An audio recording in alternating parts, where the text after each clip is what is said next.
Oh, I'm unmuted. Hi guys. Sorry for the late stream tonight. I had monks come over and bless. Well, I didn't do it personally, but there were monks that came over and blessed the house and stuff. So that's why I'm late today. I'm so gomina sorry. Hi, chat. Ready? 1, 2, 3. It's a quarter of 100 and that means something, right?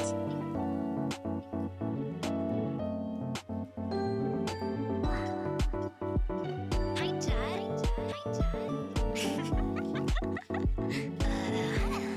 Thank you so much. Thank you so much for the 25 months. What the heck? That's crazy. Let me get my notes finalized and together, and then we can pull a heist together. Yeah. Heist of brain cells. Let's collect them. Chop chop. Ready? 1, 2, 3. Hi,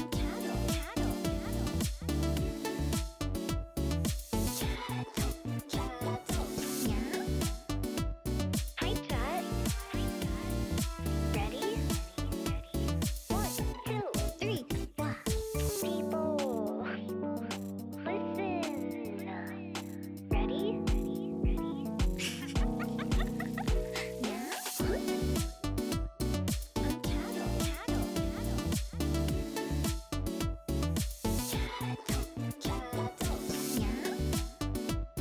Hi, chat. Ready? 1, 2, 3. Bing bong.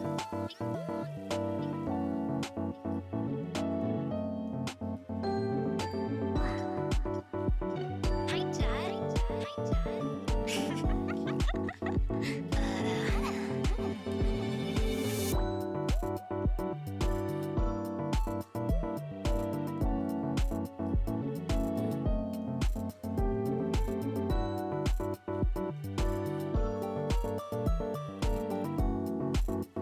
Yeah.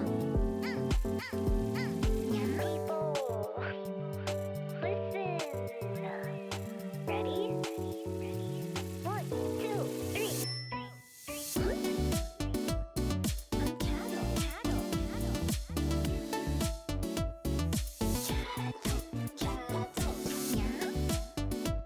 Hi, chat. Ready? 1, 2, 3. People, listen. Ready?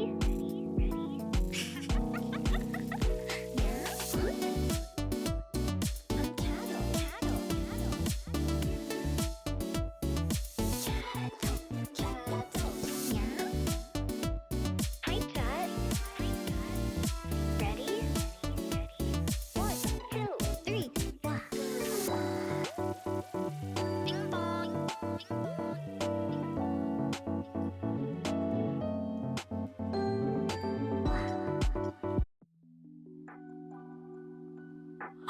Hello. Oh, wait, here. There's something I want to turn on. Let me go and do a thing real quick because I've been missing this. I've missed this a lot, and also because I'm really annoying. Where is it? I think it's in VTube Studio. 1 second. I should have done this sooner. But you know what? It's fine. It's okay. It's all about the money.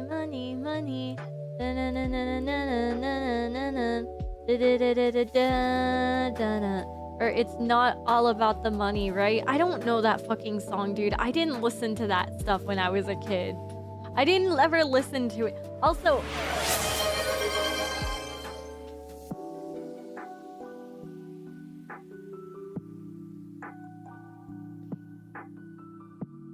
why do the Twitch alerts do that?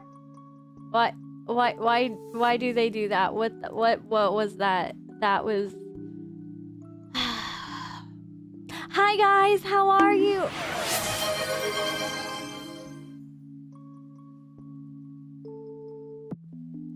Am I just gonna Well, I'm glad the metal pipe works. Okay, we are turning off. We are turning off the Twitch alert. We're turning those off. The stream elements ones are indeed on. However, Twitch alerts are going to be off today anyways. Just mostly other than like the metal pipe. Mainly because I'm going to be presenting to you guys today. It is Professor Catto to you with 2 PhDs, one MD? I don't know. I'm just like a triple doctor now. You know, with every year that I get like smarter and more sexy and hot and smart and genius and tensai and perfect and wonderful, I just get better. Also, that being said, I don't know if you guys can tell, but my tail and a few bit different things about my model. I worked on it the other day because I wasn't able to stream. I wasn't able to like talk and stuff. So, if you might notice that my model is a bit different now. It works a bit differently. My tail moves on its own. It can still go up or down. Basically, my sleeves wiggle a bit better. My hair wiggles a bit better. Also, my twin tails. A nice thing about them is that they move independently. Welcome to the circus. Bing bong. They move independently now. I know it probably doesn't seem like that big of a deal, but they like actually like wiggle and move on their own. And then along with the long hair as well, it moves a lot more fluidly.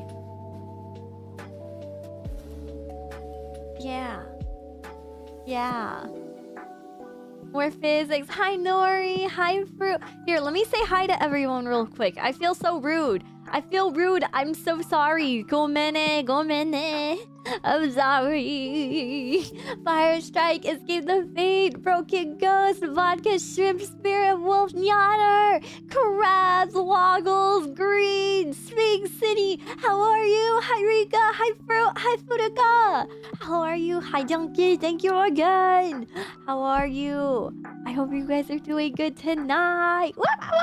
Sorry if I seem like a little over the top or a little like anything. I'm just really excited. This stream has been delayed a couple times. Unfortunately, I've been really excited for it, and I wanted to put in a lot of work. And by a lot of work, tonight's stream I may or may not have made 109 slide presentation on Final Fantasy XIV for beginners and for viewers, and it's mostly for like beginner players. If you don't play the game, I'm basically explaining what certain things are. We're going to be taking a small field trip and setting up my hotbar a bit at like a certain time and stuff. But yeah, if I am not super responsive to chat 24/7 this stream, please understand that I am focusing on trying to make sure that Rude? Who just fucking horn honked me in the middle of my stream? Hi, Min, how are you? But I want to make sure that I get my information and all that stuff to you, and I also make you guys smile or laugh or something at any point, even if you don't play the game or you have no interest in Final Fantasy XIV. I hope something that I have to say makes you laugh. I'm really excited again. Sorry that I keep yapping about it, but we're also let me get set up if you guys don't mind. We're probably gonna go to the BRB screen at some point, but that's a-okay. Oh, wait, I can't. Hold on. I forgot to mention. There's a major thing that I forgot to mention. Hi, Thomas. So... We live for the app CatNap bark. Wait. Thank you so much. I appreciate it. I love when people listen to me yap. I love whenever I get to yap and people actually enjoy it. It makes me very happy. Also, sorry, I'm a little all over the place. I didn't take very good notes. Ow. Another part of my model that I updated has just like better arm physics. My leg, my garter is a bit more 3D. I don't know if you guys will be able to tell, but it moves a bit more. My flowers don't go as crazy anymore, and my tail automatically wags on its own. Wait, Saren! No! No, the dog. See, I told you the dogs are always out. I told you the dogs are always out. Saren, hello Raiders, welcome. I'm so sorry that my alerts are not working today. I apologize. Catch.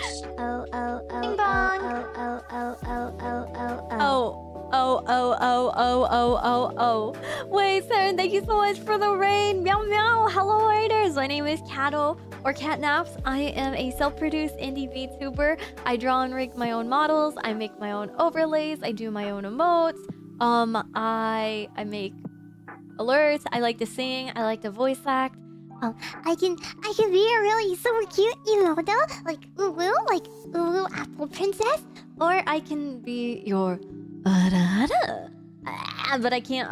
I'm not. My low register isn't. It's not clicking today. I'm sorry. Wait, Lumens, no, thank you so much for the raid as well. What the heck? Thank you guys so much for the double raid. What the heck? I appreciate it so much. Hello Raiders, meow meow. My name is Catto. I am a self-produced indie VTuber. I like to draw. I rig my own models. I design them. I do overlays. I do voice acting and sing and all sorts of stuff. I made upgrades to my model a tiny bit, so don't yapping about it. I think my favorite thing that I added. Hi, Cryptid over at YouTube.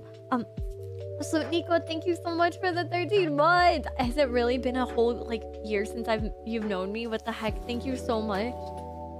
Here, I'm gonna show you guys real quick about my favorite aspect of the model that I've changed. I know it's like super minor and it's not like a major thing, but now my ears, this is what my ears were supposed to do originally. I was supposed to have like, I was supposed to be able to like control my ears by my mouth. That sounds so weird. I can control other things with my mouth too. Like food, like eating. Thank you. Thank you. Here, wait. Can I? Oh, sorry. My little inkling. My little guy follows. As a summoner main with over 700 hours, I'm finally ready to learn how to play the game. Well, I unfortunately am probably not the best person to learn Final Fantasy XIV from, but Nori, thank you so much for the $5. Thank you. I feel very silly bringing this up. I apologize. Wait, one last thing. My hair in the front moves differently now. Yeah. I have one. I may have like one tiny bit more of this model to adjust, but Media now adjusts. He moves and follows the inkling now too.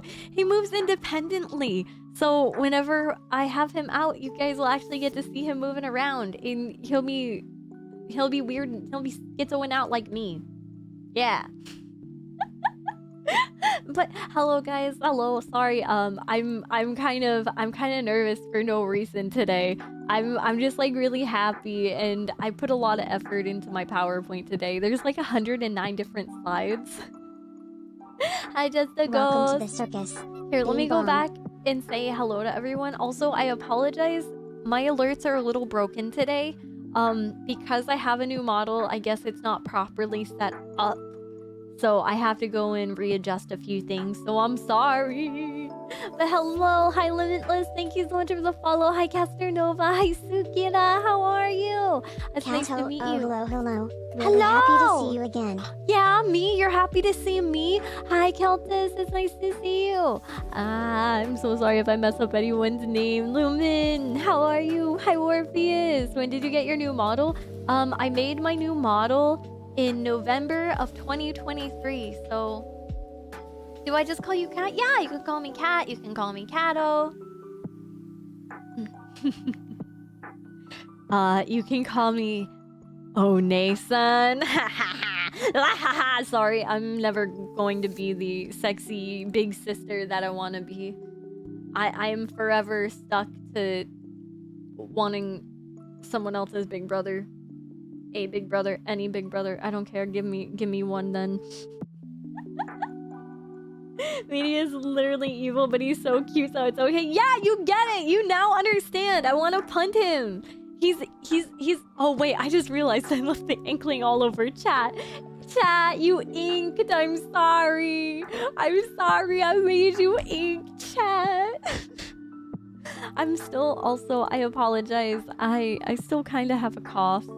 I got sick with like some sort of upper respiratory infection, and then I ended up being taken out. She also goes by Inkling's Master. Shush, you're not supposed to tell them about that right away. One-san, hi Fish Cat, how are you? Really wants a big bro. And is there a problem there? Is there a problem with wanting one, huh?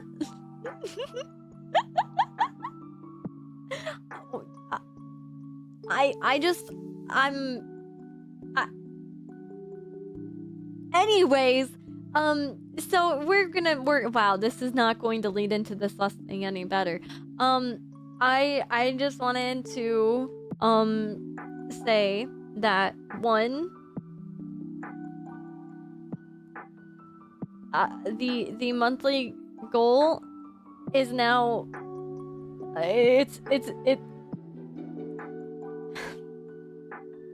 I was told by management that I was underputting the price of a new model outfit, especially one that has been so heavily sought after.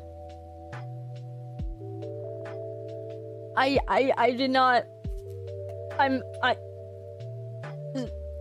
was. Okay, so if the goal gets met this month by June, that's a crazy, insane goal to hit. I'm not expecting anything. However, that will once that is hit, I will release the swimsuit Catto design and model rigged and everything onto the world in July. I have a swimsuit design. It is very good so far. So yes, if that gets hit, I will release swimsuit Catto into the world. Also the concert, some of the funds are basically going to be going towards the concert that I am hosting and organizing and doing all myself and stuff. I am getting a little bit of help. I've actually asked for help for people. So I am excited. The concert will be fun.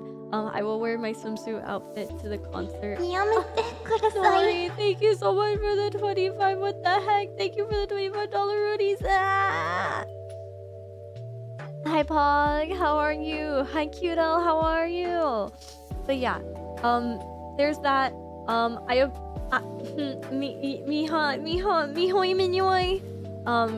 but yeah, other than that, I'm going to go set up and prepare for the Final Fantasy stream stuff. Hero. Again, lol. Bing bong! Cryptid, thank you so much for the tier 1 resub! Thank you! I appreciate it. Meow meow. Okay. Sorry. I'm gonna get really tiny. I'm just gonna get really tiny when I'm nervous. How about that? How about that? Do you guys mind if I get nervous and shy and go really tiny? Look, now the Inkling is taller than me. Oh my god, now I'm tinier than Inkling size. Oh no, what's he gonna do? Oh no! Oh no! He's gone! He bored me! Shit.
Hello. Hello and welcome. My name is Catto and welcome to my Final Fantasy XIV kind of viewer guide, but also trying to get you to play the game a tiny bit or get your interest in at least watching it and learning what's going on for Dawntrail before we start playing the Dawntrail story in July. Yippee! Hello! So, I hope audio is okay. If I need to adjust and make it a bit tinier. Oh my god. If I need to make it a bit quieter, let me know. I don't mind. Also, hi Owl, it's nice to see you. Going forward, if I am no longer responsive to certain things, please understand that I am here to present the best thing and I will take care of stuff and work on things afterwards. After I get through this presentation and all that jazz, we can take questions at the end. I also will have pockets and windows to ask for questions in chat, and I will do my best to get through them and answer them. So yeah, that being said, alternatively, welcome to my Final Fantasy XIV crash course for viewing purposes and maybe persuading you perhaps me chance persimmons? Maybe? Hi, Yasuo! Also, Yasuo, since you're here, perfect. You can explain certain things that I'm too stupid to explain. Alright, so why I like Final Fantasy XIV. It is one of the prettier MMOs I think out there. Everyone knows that I previously came from Terra. I do not enjoy tab target MMOs and all that stuff, but it is the most healthy, alive MMO on the market other than WoW. And I want to play WoW one day, but I'm good with 14 so far. I would rather get good at that game because I can be a cute cat girl or a lizard girl. Raiding is big fun. I've only been able to raid in random groups. I have never raided with friends, so I'm hoping, fingers crossed, that this expansion with Dawntrail, I will be able to raid with friends. And hopefully, you played Terra? Of course I played Terra. Sorry. There's decent glams, so this game has a good difference between modern and it has high fantasy glams. It's pretty cool. It's kind of confusing why some people are riding a freaking dragon versus driving a car that's then all of a sudden flying. But you know, it is the game. So it gives you the option to do whatever you want, you know? Housing is pretty cool. Island sanctuary stuff. There's a lot of very casual content and a lot of fun, like, basic things that you can do. If you aren't a hardcore raider or into, like, crazy gameplay and all that, don't ask me why I dislike the game. I have a lot of reasons why I dislike the game. I am the biggest hater of Final Fantasy XIV, so that's why I decided to give you my opinion of it. Also, the part that oh god, I'm sorry. Part of the reason why I didn't include this, like, note is that the music is incredible. Unfortunately, I used to think that the music was cringe until I started playing it myself. And you know what? There's some bits of this game that go crazy hard. And I'm going to be showcasing some of that today. There will be some, like, minor spoiler warnings and such. However, if you are not familiar with the game, hopefully you have a bad memory. All right. So, upon starting Final Fantasy XIV, I thought I would hit you with the most basic stuff. We are not going to be going over the first Savage tier that you have to get through to actually play the game, and that is account and character, like, creation. Don't ask me why this game is so difficult to make an account on. I don't know why. Everyone I know struggles with it. I struggled, like, I want to say I tried to put like 10 hours into figuring out how to make an account very early on, and it was just difficult, okay? That being said, these are data centers. If you are new to MMOs all function on these things called data centers. They work as like servers where your character lives and all the information regarding your character is stored. Different data centers have different economies. They have different kinds of player types. It's not that crazy different across everything.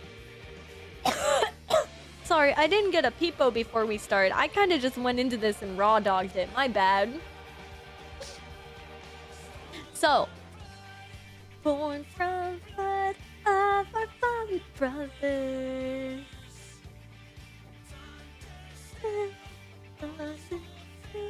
Now we are freedom. I'm sorry. The music, you went in dry. Hold on. I'm getting a peepo so we don't have to go in dry. You guys can enjoy the music. This song goes fucking crazy hard.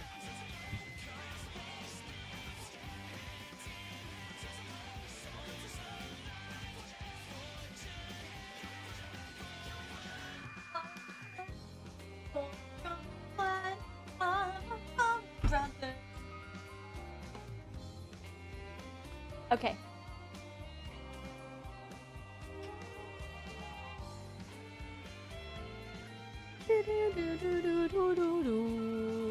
Hi, chat. You heard that? That's a peepo. Best part.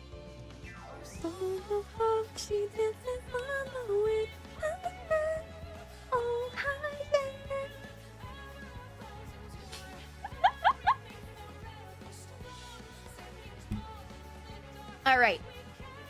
Hopefully you guys are vibing and enjoying the music just as much as I am. It's very hard not to sing along in certain parts. Also, if you would like, I'm going to get a little closer to you guys, chat. Kochi, kochi. Kochi, kochi. Come here, get closer. How's that? I want to be in your face. I want you to see me. Yeah. All right. So, where was I? Back to the Final Fantasy data centers. So, when you first start, upon entering the game for the first time, you are going to be prompted to pick a data center. You want to probably ask ahead of time, figure out where your friends are, and pick a server that they are also on.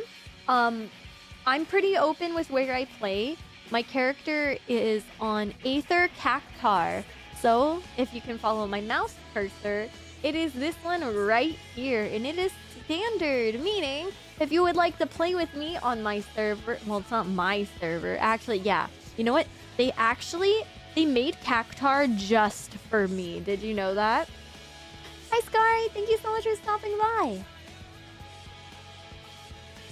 She's less nervous now. She came Quick, someone feed her. What? I already ate food. I ate right before stream.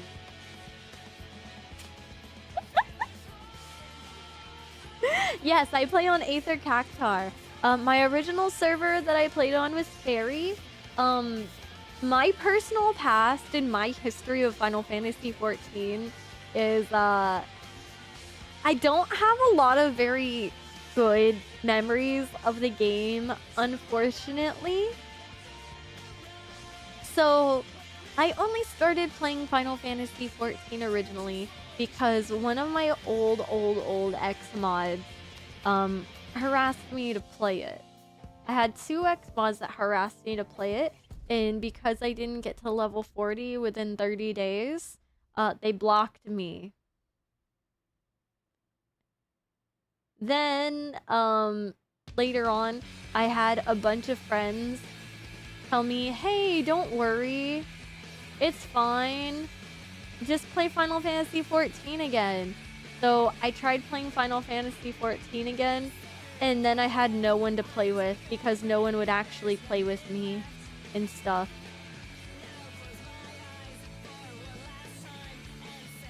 Like, when I'm level 40, level 50, I don't want to sit in G pose when I'm in ugly ass armor. I want to be able to run, like, for me personally, I have fun actually playing the game and raiding and doing like extreme stuff. It's not even that crazy hard, like that's not a flex by any means. I am not good at this game by any means compared to other people I know. I am part of the percentage that knows my rotation, and like that's what you get from me. Until like I actually go into Savage Raid, that's when I Savage Raid, whenever like I am in a party with other people that want to optimize and actually like have a goal and like clear motive and like plan set ahead, I work really hard at meeting that goal. It's really fun for me. I enjoy teamwork and that sort of stuff, right? When I'm just sitting around doing when I'm sitting around doing G-Post stuff, I'm like, wow, I could just be in Party Finder playing with randoms who like actually want to play that. But yeah. I ended up Savage raiding with a group of random people. I went to a random Discord server. It was the Aether like Savage raiding like group finder Discord. I had to like contact random people and be like, hey, will you let me join your static? I'm a first-time raider, but not a first-time mom banker, if you know what I'm saying. Hey, yeah. I didn't vibe with that party very well because I'm a little shithead and I'm not there to like be a silly guy and keep wiping the party out of silliness. I worked on tinctures. I made tinctures for this. I wasted gil. That run just cost me like, I don't know, 30k. Which, like, it's not that big of a deal to me, honestly, like, if we just, like, wipe. But when I have people who are being, like, they're sandbagging intentionally, I don't enjoy that. And it's different when, I don't know. There's a difference in, like, learning and not being aware of stuff. And then there's, yeah, I'm being a silly guy. Oh my god, like, I'm parsing purple as a tank in healing. Sorry, I'm never going to let that go. If you're unfamiliar with anything that I just said, I'm very sorry. It's just endgame ranting.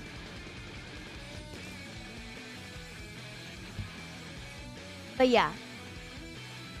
The most important things that I can tell you about is that Crystal is known as the roleplay server. If you are a role player, you most likely are going to want to go to Crystal. And as you can see, Crystal Balmonk is congested. And you want to know why? Because Crystal Balmonk is known as the ERP server. And then what do you see about Mateus? Mateus is the gay cat boy server, from what I have been told. Happy Pride Month! I am not familiar with Dynamis. If you guys don't know, I took like a year-long break. I have not played this game in like about a year. So yeah, I'm able to play thanks to Nori. Thank you so much, Nori. That being said, next is going to be the races. If you guys are unfamiliar, I would like to share the races of Final Fantasy XIV with you so you have an idea of what you're capable of playing as. This is known as the Hyur. Hyur, otherwise known as the dog shit plain human. That's right. Just your basic average human. There is Midlander if you want to be mid, and then there's Highlander if you want to get that catnip type of deal going on, baby. I'm kidding. It's just Highlander or Midlander. There's nothing that special. They're humans, right? All right, next we have the Elezen, your basic elf class. These motherfuckers are tall. They're giants. They got giraffe necks, baby. If you're into the super tall, super fancy, elegant, elf-looking race and whatnot, then Elezen is for you. They're really fucking tall. That's all I can say. There's a very popular Elezen character named Sir Amaric. Yes, he's very good. Sorry. Elezen are just like tall giraffe neck characters. I don't really have much more to say on that. Yeah. And then these are Lalafels, otherwise known as potatoes, I guess, or popatos. I don't like calling them that. I am a certified Lalafell hater. I don't care how long I've been playing the game. You will not catch me as a Lalafell fucking ever. I hate them. I hate them so much. I think they're stupid. I don't want to play this little goblin. I don't. Bleh. Bleh. Most Lalafell players I know, I'm not saying all of them, right? Like, I know Iron Mouse plays Lalafell. This does not go towards her, okay? But most Lalafells I know are fucking annoying. You always hear voice 1 going, yay, yippee,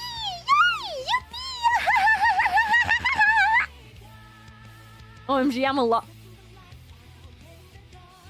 I hope you think about what you've done. You're sitting in the corner. I would drive a car thoroughly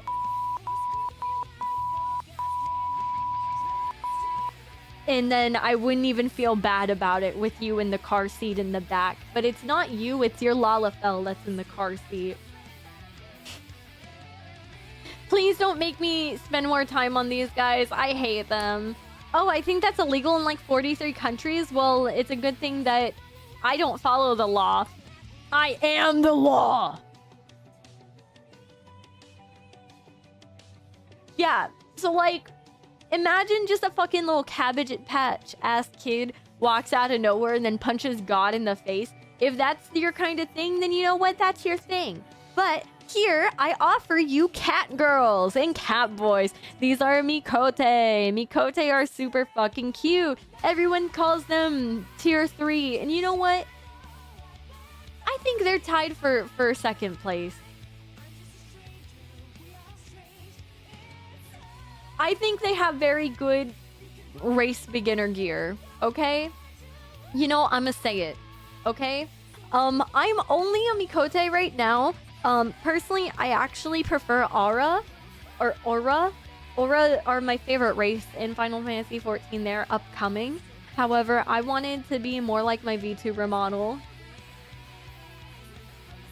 Oh, this is not Aura. This is, Rodigan, right? Rodigon, or, Rose, right? Yeah, these are Rose.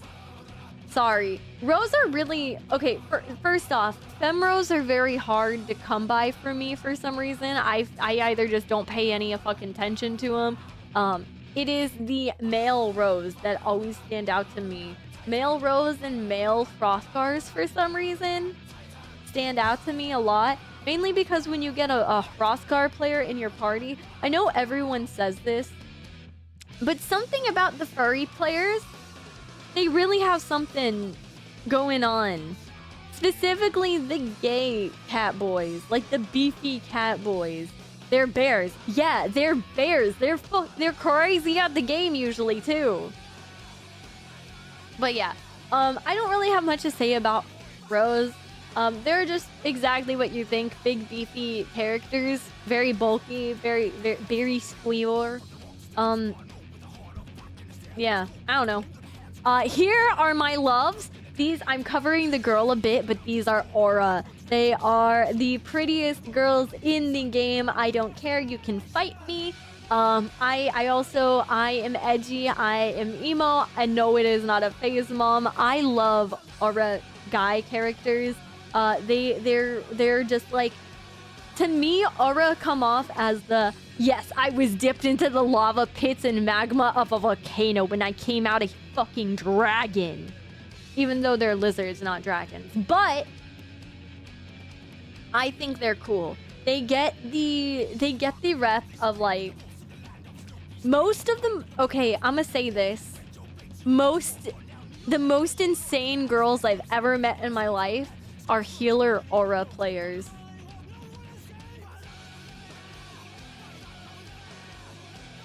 I am not going to elaborate, but the most mentally unwell need to be checked in, play that character. And then next, we have the Vieira. I don't have the updated one with the males or whatever as well, but honestly, the male Vieira guys are just twinks, so imagine this, but just a twinkier, less booba character model. These are the bunny, basically like the rabbit race. They're very cute. I'm not a big fan of Vieira. Like, there's nothing wrong with them. They're very pretty, but they're just not for me. Yeah. They're great. A lot of them can't wear hats. Hi, Olive! Yeah, I don't know. I think male Aura are very cute. I'm into like the emo edgy boy being, I don't know. Aren't they tall too? Yes. Vieira are very tall unless you are male. And if you are a male Vieira, then you are not tall. You are short. Next we have the Hrothgar. I only have the male pictured here. Hi, Venobot. How are you? Venom. I just read Venom. I'm so sorry. I have Xenos brain rot. Hi, welcome in, friends. Welcome, welcome. We are currently going through the Final Fantasy XIV races. This is Hrothgar. In Dawntrail, they released the female Hrothgars. We can also, if you guys are interested, at the end of stream, we can go through the Dawntrail benchmark. Here, give me 1 second as well.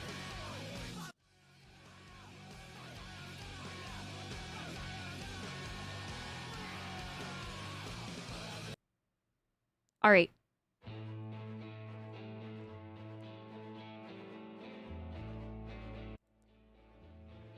Sorry. So, this is also one of the best songs to play. Sorry, I wanted to change the song. It was going on a bit too long for me while I'm just doing a presentation. That being said, these are Hrothgars. These are the big kitty daddies that I have been talking about. The big cat daddies, you know? A lot of the male Hrothgar players I know, for some reason, a lot of them tend to be just cracked gay men. I don't know. Like, I don't know what that means. I am telling you the type that I see with this class. All right?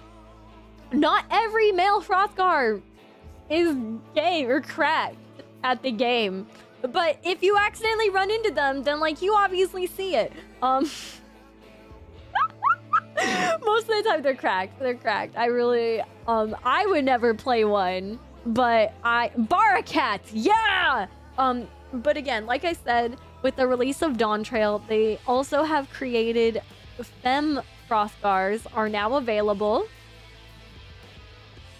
They're pretty cool. We've been getting a lot of memes out of them. I feel really dumb for not including them in all the sad cat memes, but I'll save that for next stream. The next presentation we are going to be doing is going to be focusing on the story of Final Fantasy XIV. This Saturday, we also have a movie night. I figured we could watch the Final Fantasy XIV documentary regarding ARR, all the way up to the Heidelin and Zodiac, all like story stuff. It's really cool. It's really interesting. I was thinking either that or doing that on stream, but yeah, let's get back to the races because we're almost done. I wanted to show you guys a bit like the heights. So there's Rose, there's Ellison, Vieira, Highlander, Midlander, Mikote, Aura, and then Lalafels. I'll get my little guy out of the way. You little fuck. Stop. You're causing issues for people. No, you're problematic. There we go. Looking.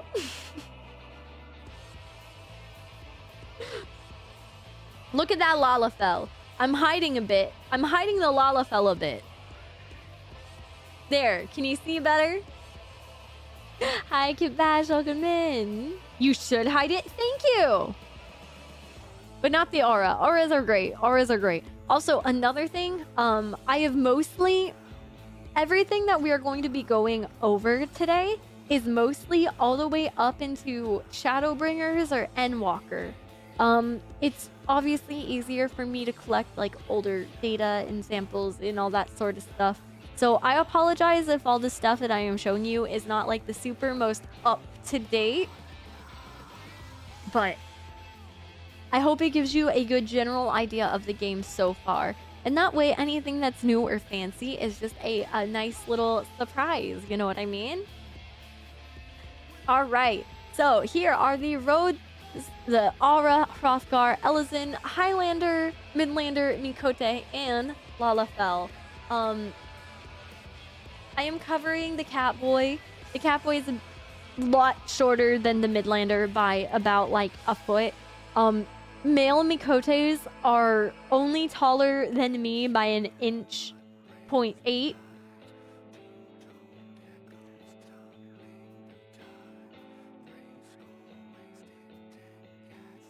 Wait, that looks wrong. What do you mean?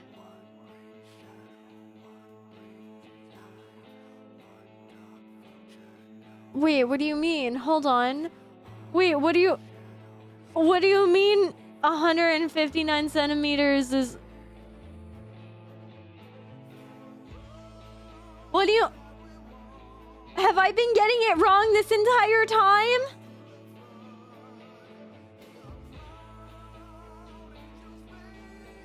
No! No, no, no, no, no, no, no, no, no, no, no, no, no, no. Shut up, shut up, shut up, shut up, shut up, shut up, shut up, shut up. Shut up, shut up. I don't know how to count. I don't know how to do math. I don't know how to do fucking anything. I failed math multiple years. I don't need you guys making fun of me. This is so fucking rude. This is rude. I didn't need this. I really didn't need this coming from you guys. We're continuing on. We're continuing on. All right.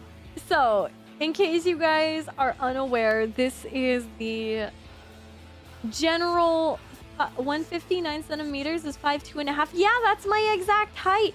So why was the graphic lying?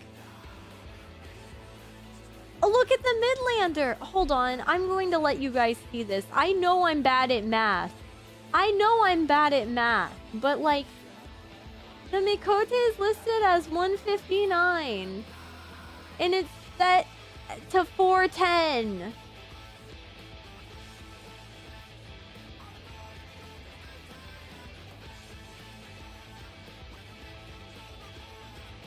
I'm bad at math, but I don't think I'm that bad at math. That's perfect backpack set.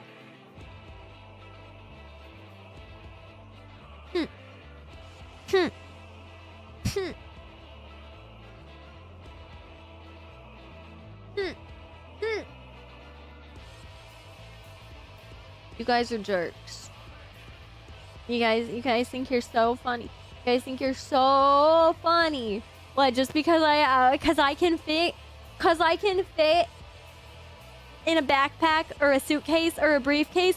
Yeah, you know what? So what? I can fit in a briefcase. You know what? Bone Druid from Made in Abyss might like me then. All right. This is the class list. It's going to look a little crazy.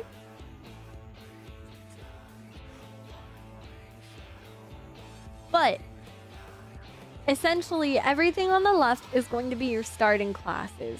So the way that this game works, it says that it has like a tree system for like playing the game. However, there's only one way to do anything in this game. This game does not offer customization in the sense of like builds or how you play or your class. There's really only like one set way to play things optimally and efficiently in this game. Take that as you will. I'm just saying that because when I first started playing this game, I did not have that. I was told that, oh no, you get to like level up and change your jobs over time. That was a fucking lie. That was a lie. What do you mean? You know? So it's play meta. Are you stuck? No, you can play anything. It's just there's only one way to go about it. Like, we'll get into it whenever I get into what a rotation and stuff is. I just want to be able to show you guys the classes in the jobs, and then I will explain like how it plays. I have a couple videos, and by a couple of videos, yeah, there's no wrong jobs. So, hi Danny, how are you? So, classes and jobs. Blue is going to be your tank class. Green is your healers or your green DPS. I like to call it that. And then your red is DPS. However, there's different kinds of DPSs. It's categorized in melee DPS, physical range DPS, or magical range DPS, or also known caster DPS. Another thing to note about this game, it's unlike a lot of other it's unlike a lot of other MMOs where a single character can unlock every single job, every single class. There is no sort of limit or gate or anything regarding the jobs and classes you can play. Okay? You can play anything in this game. Alright. And then I made this because when I first started playing, I tried looking up the proper things to do, and it didn't make sense to me. So when I started playing, I wanted to be a black mage. I thought black mage was going to be sick. I didn't know that I was leveling the wrong thing at first. So yeah, that happened. So if you want to be a black mage, you gotta go Thaumaturge. If you play Arcanist, you equally level healer and DPS at the same time. If you are new to the game and you want to level two things quickly at once, I highly recommend starting with Summoner. Summoner will allow you to swap between Scholar and Summoner, so that way when you're doing your own instant stuff and all that, you can go through the normal story in the basic like part of the game and DPS everything to hell and back. And then to get quick queue times, you can just go Scholar because it's quick. That being said, I am a white mage player. I savage raided with white mage. However, during Endwalker, I picked up Sage, I picked up Scholar. I'm basically back to zero on everything, so Dawntrail is going to be really fun to play with everyone because my skill level is kind of reset. All right, and now job stones. So basically, to get from Gladiator to Paladin, to get to Marauder to Warrior, to basically level up, you receive this thing called job stones. I didn't include pictures of them because there's fucking way too many and I didn't want to copy and paste that many things. You can just go look at pictures of them pretty soon or watch a video instead. But job stones basically are what allow you to upgrade your class. It changes Conjurer to White Mage, that kind of thing. It's really nothing special. I honestly think it's just more bloat in the game. It upsets me. It makes me grumpy. Yeah, that's all I have to say. Next, I want to introduce you guys to the Balance. The Balance is a fantastic website of information, of resources, of everything. Whether you are a brand new player, whether you're looking to raid, basically there's this and then Arkmorn, which I'll have fantastic descriptions, explanations for things. There's also the Final Fantasy wiki. However, I just wanted to throw this in front of you guys. Another website that I forgot to include is called Eorzea Collection. If you are into glam and customizing and all that pretty stuff, Eorzea Collection basically is a website that allows you to upload a bunch of images, and it allows you to sort through different collections and categories of images in glams. It's basically some of the best, like, I don't know, if you need inspiration for glams, go there. It is the easiest and prettiest place to find stuff. I highly recommend. So yes, this is the website that will teach you rotations. Basically what a rotation is, it's your skill buttons you click in proper order. There's a lot of button bloat. So please don't let that scare you away from playing the game. The game is very brain dead. I promise that this game is a lot more brain dead than it seems. And it's not gonna start getting like, oh, you kind of have to think until like Endwalker, and even then it's pretty easy. Yeah, you'll see me get hit by a lot of stuff because I'm a dum-dum who doesn't pay attention. Tacos, a big fat tacos.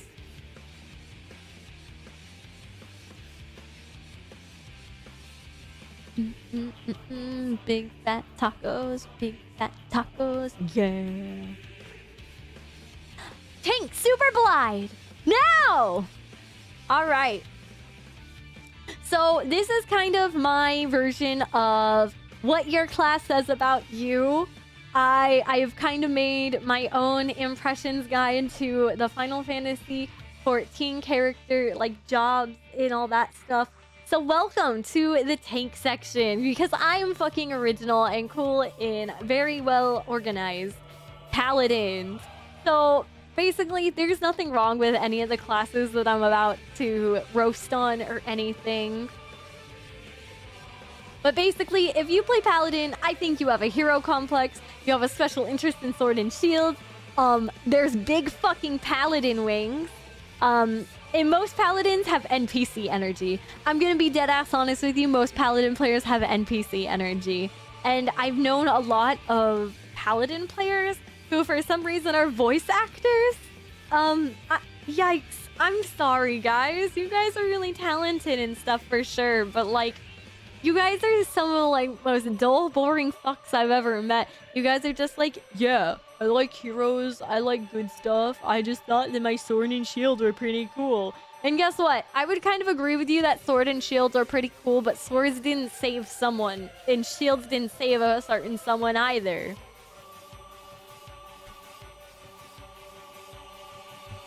All right.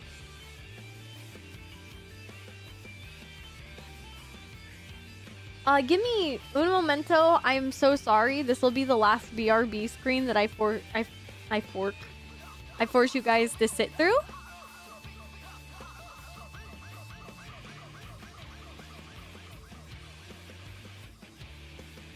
Well, that's really cool.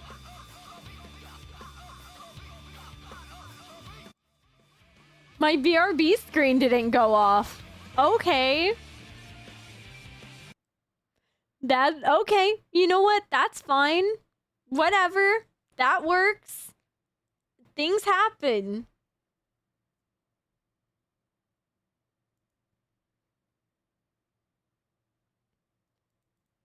Sometimes that's how the cookie crumbles, you know what I mean? All right. So essentially what I have about to play for you guys is the job actions trailer for Endwalker. Basically, everything you're going to see, you're not going to see anything super in-depth. I want you guys to be able to see the end goal, or like the end animations of each class. of what's currently available right now.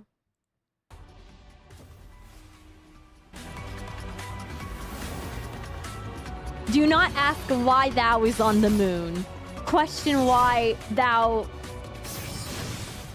heart gets to the moon. Yes. You can call me Shakespeare.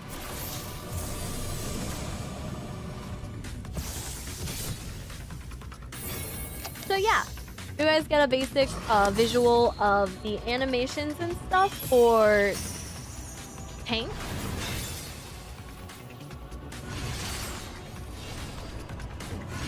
Paladin's actually pretty sick. I shit on it, but it does have some pretty cool animations. Like, it's the most, like, quintessential tank class, and, like, just sword and shield are my heart, or on my blade type stuff. So next, we have the warrior! Give it up for the warrior, my favorite tank. My favorite tank. Big weapon, do big damage, except it's not my favorite tank to play. I need you guys to know that. Warrior is my favorite tank to heal. I am a healer main first and foremost.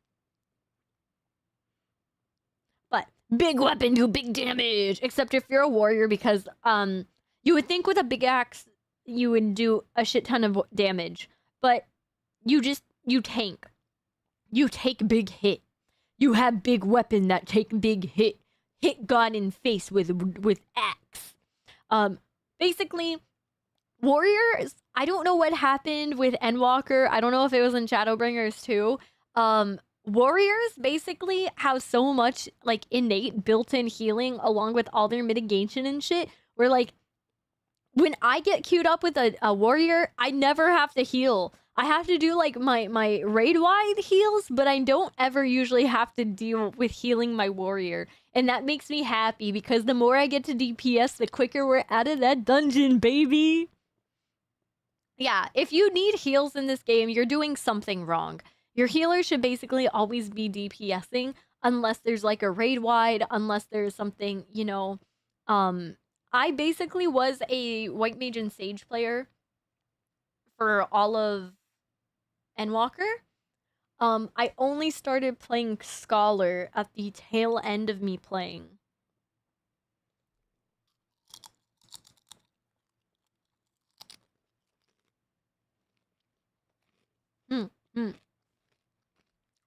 But yeah. I believe most warrior players like Vikings in some way. Because, like, I'm sorry. You're telling me that that isn't, like, reminiscent of a Viking? You have a Viking fantasy. But anyways, sorry I'm snacking. This is the Endwalker warrior trailer. Oh my god, we're only 26 in.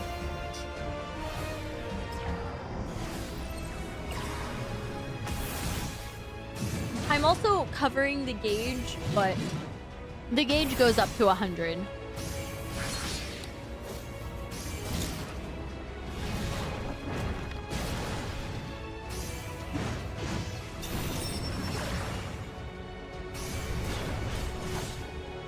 Look at that big ass axe, bro.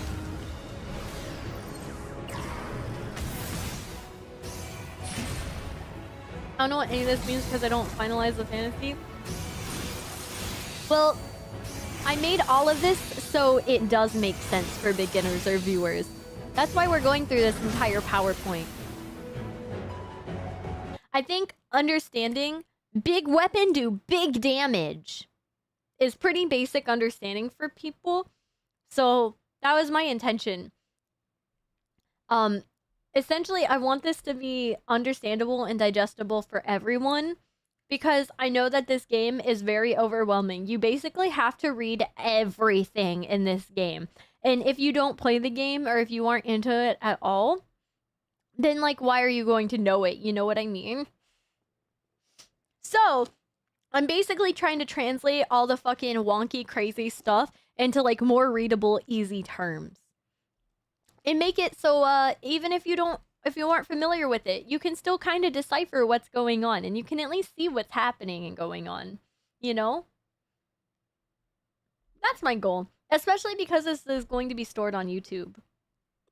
That way it's a permanent thing for people to go look back at, and they can see me roasting on Dark Knight, because fuck the Dark Knight class, bro.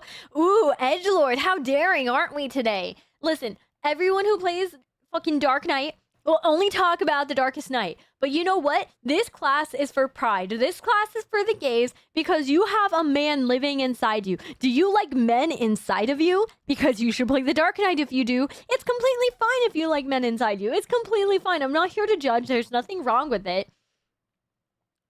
But if you play Dark Knight, I will kick you from my party. And that's not even supposed to be like, you know what I mean? I just hate Dark Knight. I hate it. You think I would like it, right? But no, I don't. I don't like great swords. I think it's kind of lame. Like, you're tanking with just that? Okay.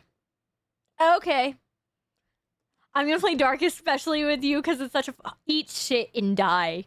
Except, don't actually. Just choke on a Lego. Oh, yeah. I think Dark Knight players have worse energy than fucking NPC. They have Dojin main character energy. It's even worse. No, hold.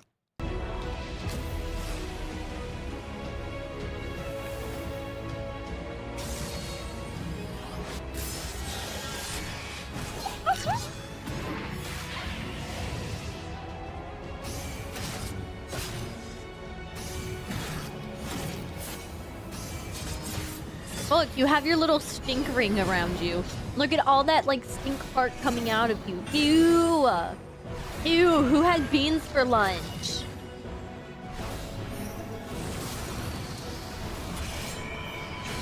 There's the man! There's the man living inside you! There's the man that got poofed inside you!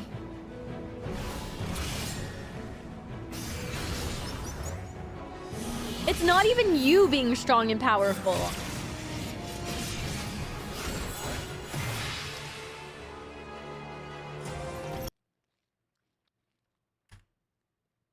I hate it. But hold on. Woo!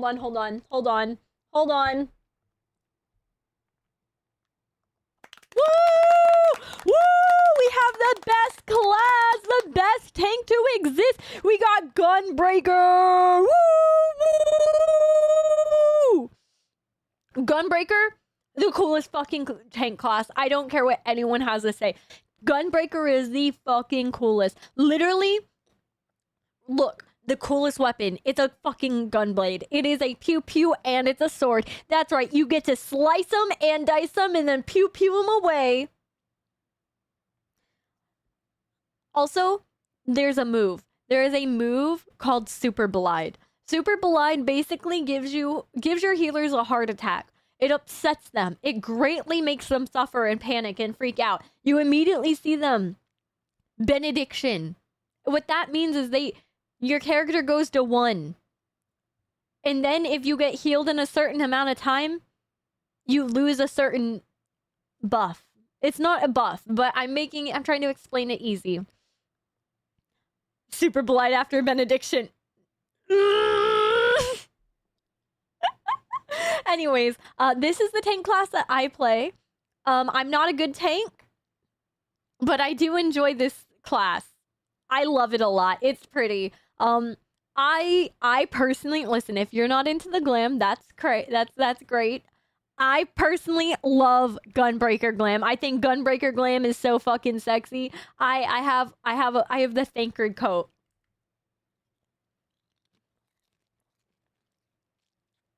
Yum yum yum. I wish they showed Thancred.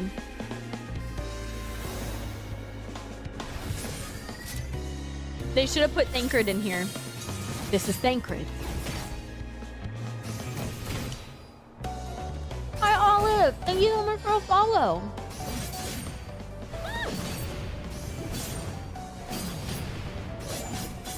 The music is so good.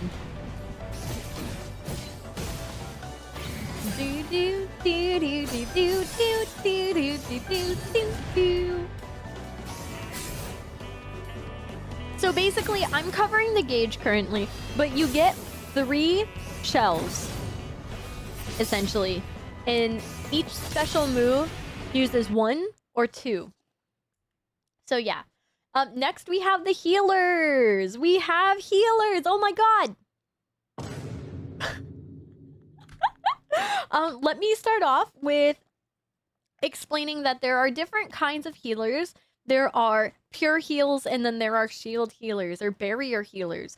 So basically, pure heals have they have a higher healing output, and they focus on healing your HP rather than preemptive measures of shielding, creating barriers, all sorts of stuff.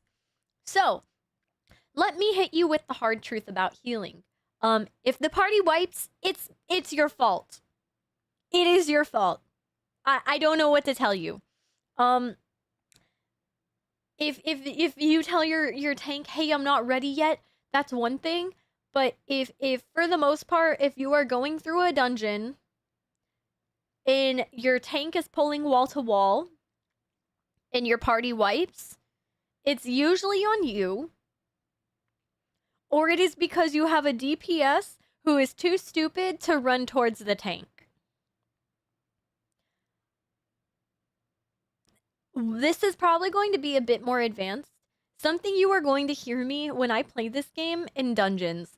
I scream. I scream and I rage and I get very angry because people are really dumb.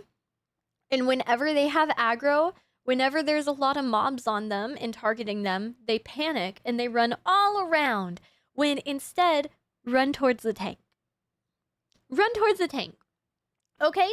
That is literally as simple as it can get. Is if you have mobs, run to the tank.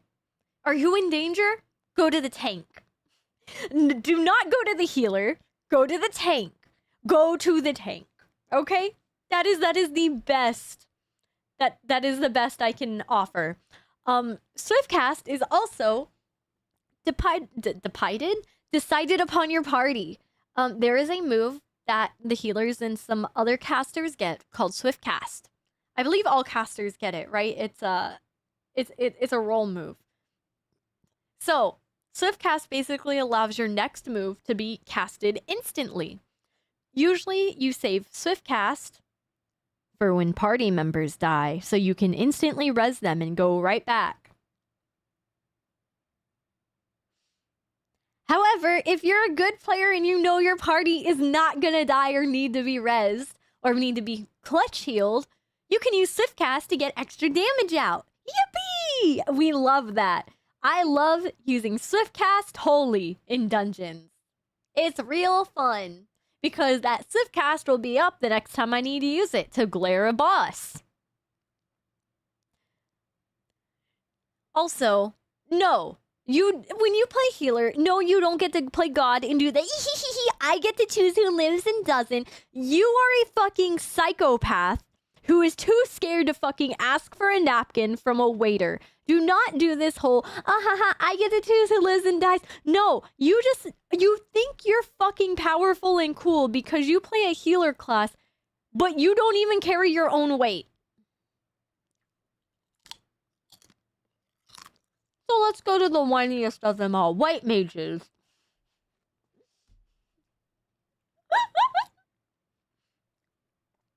Save Swiftcast for Cure 1 when party is at 80%.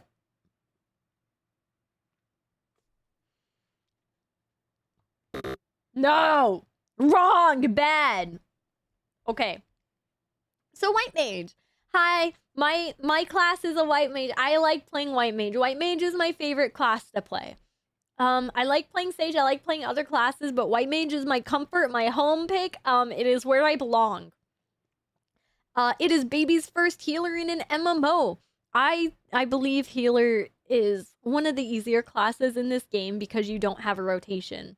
Your rotation is just spamming one button, making sure your dot is up, your damage over time ability is on, and then making sure no one dies. You have infinitely less things to worry about. That being said, it is also the hardest class because you have to make up the slack where other people get hit with stuff because they chose to. Because they chose to. They chose to get hit by that mob. They chose to stand in the middle of the floor that was lit up red. Wrong! Don't do that! But that being said, white mages have staves, they have robes, they're pretty, they have white magic. Healing gear goes really crazy. I think white mages are super pretty. All the healers have really good glams. I just think that white mages have a really cool staff from Uwu that has flowers on it. And I haven't cleared Uwu, but I wouldn't be opposed to clearing it. I want the white mage staff really bad. Anyways, things you'll hear as a white mage is blood for the blood lily, glare bots, and then big heals with 2 buttons. Because that's basically all white mages. Ah!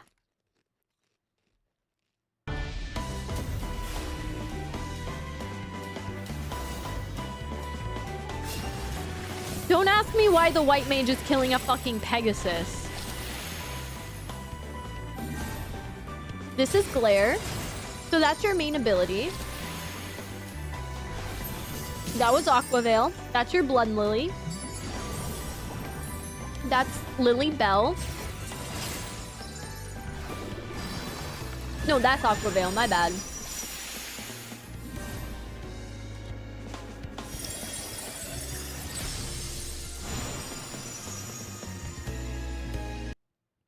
Yippee! Also, if I fuck up certain things, it's because I don't play with effects on. Holy! Okay.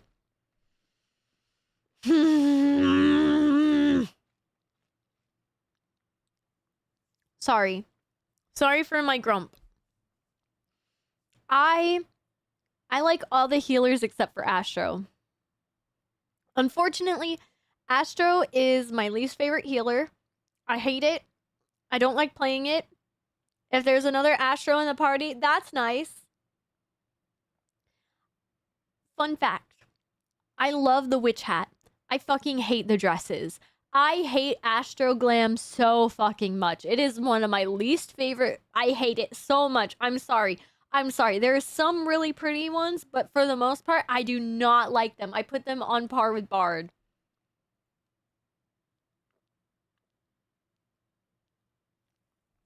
Hi, Above Natural. It's nice to see you. What the fuck do you mean this is Scorpio energy? Just because I have Scorpio in my signs doesn't mean that you need to call me out for being one. What the fuck? How did you know? But yeah, so Astro. Biases aside, this class isn't too bad. Like, actually putting my biases aside, Astro has a really, really, really pretty move that you're going to hear about called Macrocosmos. I believe you will see it. I believe you will see it coming up in the next video as well. But I meme on this class. I think this class has the most like tarot, astrology, girly pops, or like they either think they're like this mystical, elegant anime girl. And I think as long as you like suck their ass, they're pretty okay with they will heal you, they'll do whatever, they'll be nice. Like you just gotta like kiss up to them and they're fine and they're nice. But if you're like honest, they're like, yeah, I don't care for them that much, they'll like destroy you and they'll never heal you and they'll make you feel terrible and they're cliquey. Or for some reason, if it's a guy, which like, yeah, true, only guys exist online, they're probably a TCG player guy who pretends like he's dueling the bosses instead. Because why else would you look at these cards and not go, it's time to duel? Yeah. Anyways, I'm gonna just let the video play because I'm not a big fan. They have pretty abilities though. Holy critically acclaimed. Yo, Jay, thank you so much for the resub. How are you? I've seen that you've been playing. Jay, what class do you play?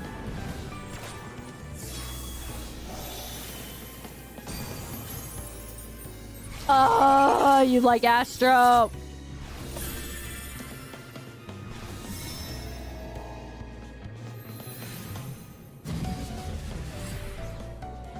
I'm just like, I love that one.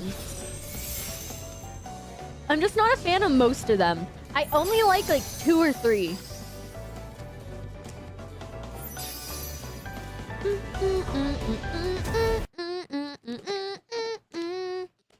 Oh, are you a healer main too? All right, barrier heals, let's go! The Giga Chad healer, Scholar, let's go! Scholar players are either the best or the worst healer you have ever seen, and I say that because they rely on Celine or Eos and do nothing but broil. They're educated, they're intelligent. Unlike all these punks around you, they rely on books and fairies to do their healing. I think Scholar players are cracked. I like Scholar. I love Scholar. I think, even though it's the most unpopular healing class, I think it's the coolest. Next to Sage. I don't know. I really enjoy the gameplay version of it. Out of all of them, I think this one's really fun. I can't explain entirely why I think it's so fun. I just think, like, the last minute thinking.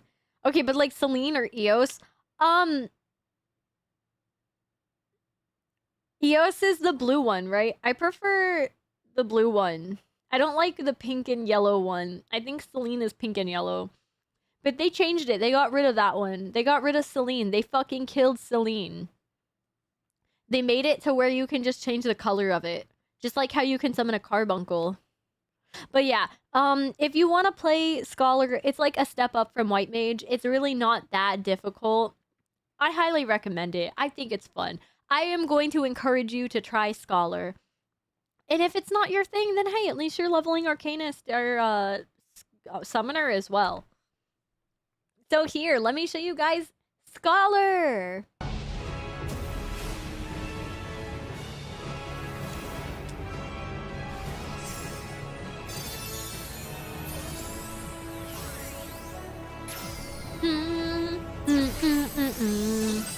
So you have like your little fairy meter, and then you have your little 3 dots. I forgot what they're called, but they allow you to do certain special abilities that do more damage or do big heal.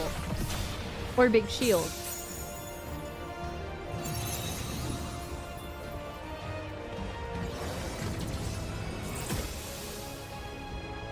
That's called Art of War. I'm just not a fan of micromanaging fairy. I don't like have to place my fairy or do anything super special. Woo! I don't have much to say about sages because sages are the fucking coolest. Sage is the coolest healing class. There is not a cooler fucking healing class. I'm sorry. If you don't like Sage, then you're done. You're donezo, bucko. Because look, you got freaking lasers. You got freaking lasers. You got multiple. You're a freaking healer Gundam, bro. Also, this class starts at 70, so you can't play this class right away. I really, really fucking like Sage. Sage is really fun, even though I can't read its abilities because they're written in like some weird like Russian or Slavic or something. I don't know what a cardia is. I don't know what progenesis is. But look at this drip. Immaculate. It's fucking crazy. It's so good. I love Sage, dude. Sage is really fun. Sage is a barrier healer. It does have a couple like basic like party-wide heals, but this class like keeps me on my toes, I feel like. I got pretty used to it. I got pretty good with it. And that's why I moved to Scholar. I basically went through all of the healers for Endwalker and decided that I didn't want to play White Mage all the time because it was too easy. But I'm back to White Mage because I want to play an easy class. But you'll probably see me swapping between... I'm still not entirely sure if I'm returning to White Mage for Endwalker. I have to decide if I'm going to set... We'll decide after I set things up and how things run. We're going to play a little bit tonight.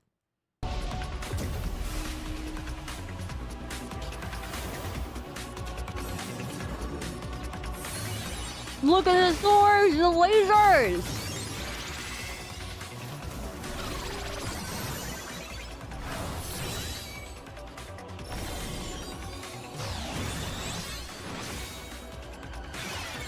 Pew, pew, pew!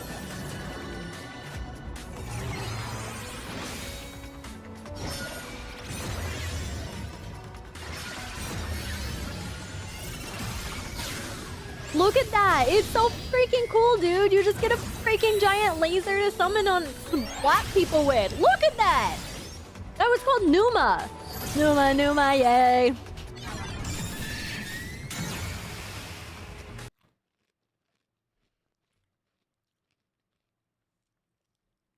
Wait, why do you say that about white mate? Why do you say that about white mage in raids?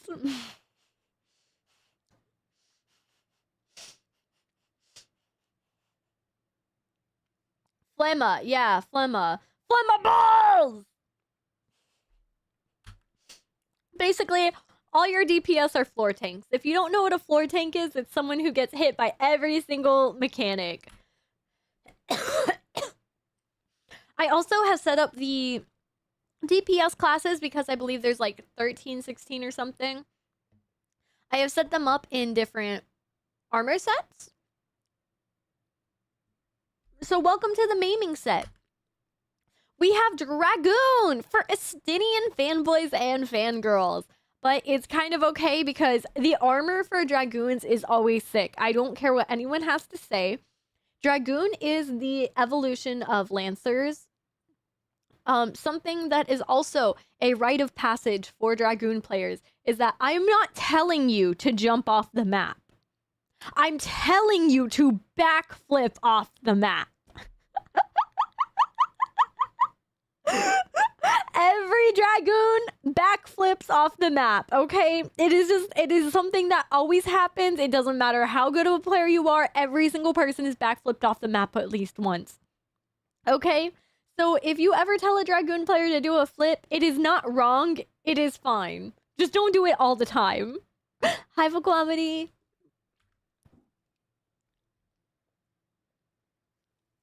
But, Dragoon is a mainly DPS.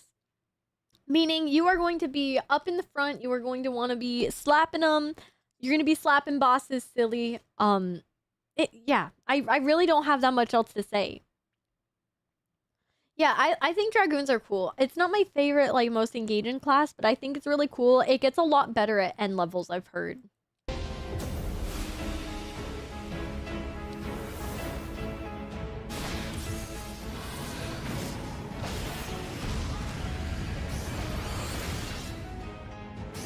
Like,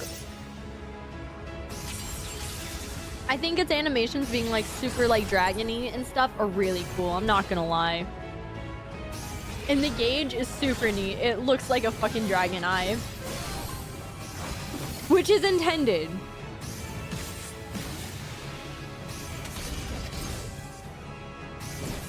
I'm a fan of Dragoons because whenever I was raiding, one of our strongest party members was a Dragoon.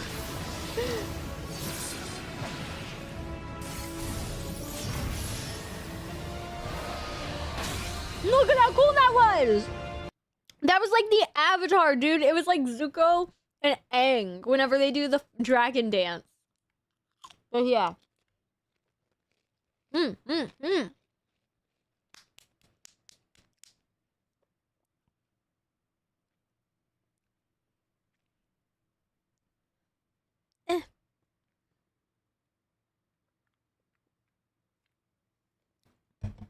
I give Dragoons an A-.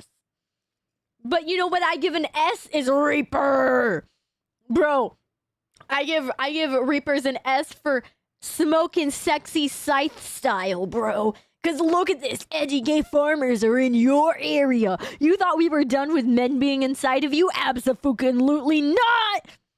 Because guess what? Our gay boyfriend inside of us is now a farmer. We got farmers a mingle in our area. The coolest freaking class, okay? I'm not gonna take it back. You get a gay farming avatar inside of you, and you get a giant scythe. And on top of that, you get torn up, tattered ass armor. Look at this. I don't even care it's a Hrothgar. Look at how freaking cool he looks.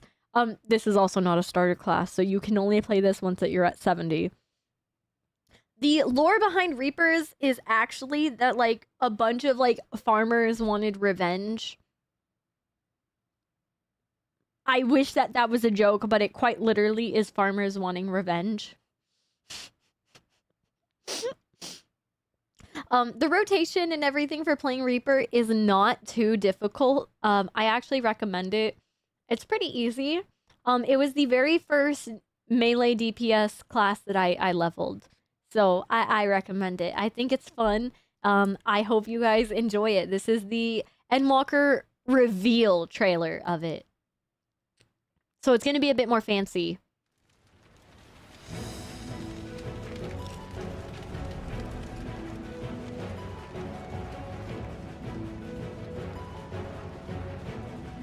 Wow! Look at how neat that is, right?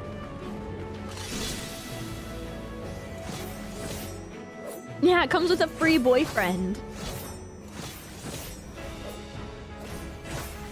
He's a farmer.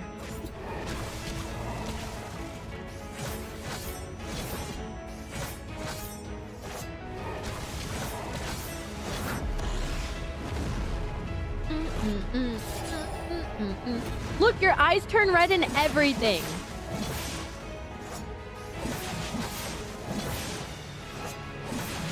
It's so pretty.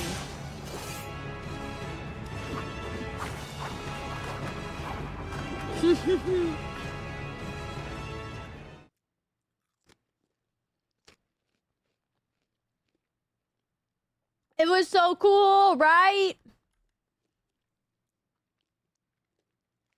Hi, Sigel. Michael Jackson, shut up! Now we have the boring class. I really don't know what to say about Monk. It's the fist class. If you want to get fisted, go right ahead. If you want to do some fisting, go right ahead. This class is for you. Everyone says that this class is about fighting with your hands, which, like, it's kind of true. However, you're fighting with things on your hands. Like, you have bracers and stuff. Like, it changes over time. It's really boring. I don't know what to tell you. It's boring. Or maybe you like this if you're Decadus from Drakengard 3. I don't know. I really don't know. Yeah. Here you go. No! Here you go now. Behave. It's okay. The Decadus joke was for me. It was fully for me. We're on Monk right now.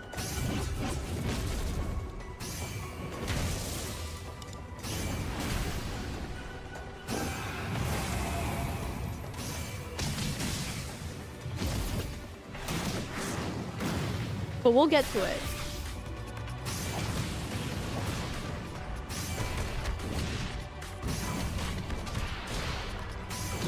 Wow. Fists and feet. Yeah, that was it. That was it, chat. That was it. The sound design is fine. It's just, it's not. There's not enough to keep getting people to play it. I mean, there's plenty of Monk players out there, right? It's just few and far in between. But welcome to the Weeb class. Oh my god, you're a fucking weeaboo. Oh my god, you're a weeb. So welcome to the Weeb class. You don't belong in a kimono. You belong in a trench coat. That's actually how you belong in playing this game, okay? Shite. This is also the easier weeb class. There's, I know, we get, wow, Final Fantasy 14, your mom lets you have 2 weeaboo classes? Yeah, we get 2. Except Samurai is the easier version. At least you get a cool weapon, right? You guys may be weebs, you probably name your character after your favorite anime character as well, but like, you get a pretty weapon. You get to be in Kugane. Yeah. I really don't have much to say. Samurai really, they tend to do a lot of big damage. At least from the last time I played, Samurai were very popular. I believe Samurai is always a very popular class.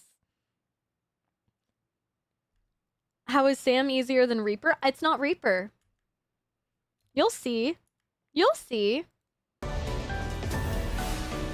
But welcome. This is the Samurai.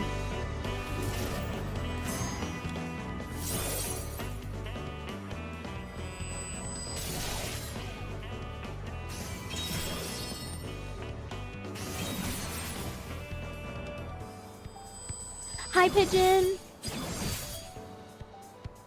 Basically, you see your sword. You wanna take numbers, and you want them to be used efficiently, and you use certain icons to unlock other icons. And when you have all the icons, you can do a big attack.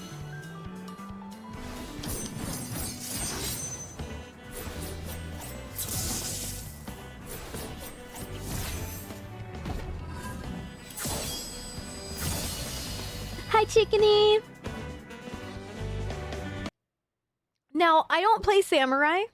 However, I do play a bit of Bard. That being said, if there are Sam players, it sounds like there are Sam players here. Sam or Samurai is one of the classes that has certain buffs, correct? There's like buff windows. So sometimes, if I am not mistaken, you see certain abilities and you see them do certain things that's not fully an attack because it like it like resets something, or it like buffs them or something regarding that. Again, I don't play Sam. I'm sorry. But we have the next weeb class. We have the ultimate weeb ninja storm. Listen, this is one of the easiest classes to look like a fool. Okay? Okay? You think you're a good player? No. You go on ninja. You get a rabbit on your head. Why do you have a rabbit on your head, huh? Why is there a cute little bunny on your head? Because you're a bad player. That's why. That's why. But I will say, okay, listen, I don't even care if I'm a weeb. I think ninja has some of the best glam. I think they look so sick. Look at this, dude. They got the cool weapons. They got the cool jump. Something you should also know, that ninjas have a unique jump. There's no other class than ninja. I think Lancer, maybe? I could be wrong, or Dragoon. But ninja has a forward, like, jump. Like, they do a front flip when they jump. On a serious note, this class is not hard to play. However, if you have bad internet and you're trying to play high end, you will know. Some people are really good and have bad internet, and it makes them bad. Some people are really, really bad at this class. There's a whole lot, okay? There's a whole lot of options, but most people are bad. On very rare occasion will you see a really cracked ninja player, but they're one in a million, and if you find one, oh, enjoy them.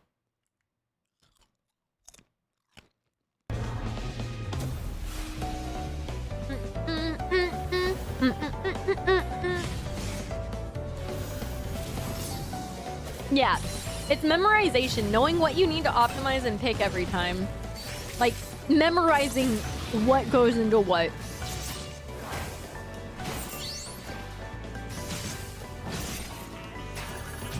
Look at all the pretty stuff!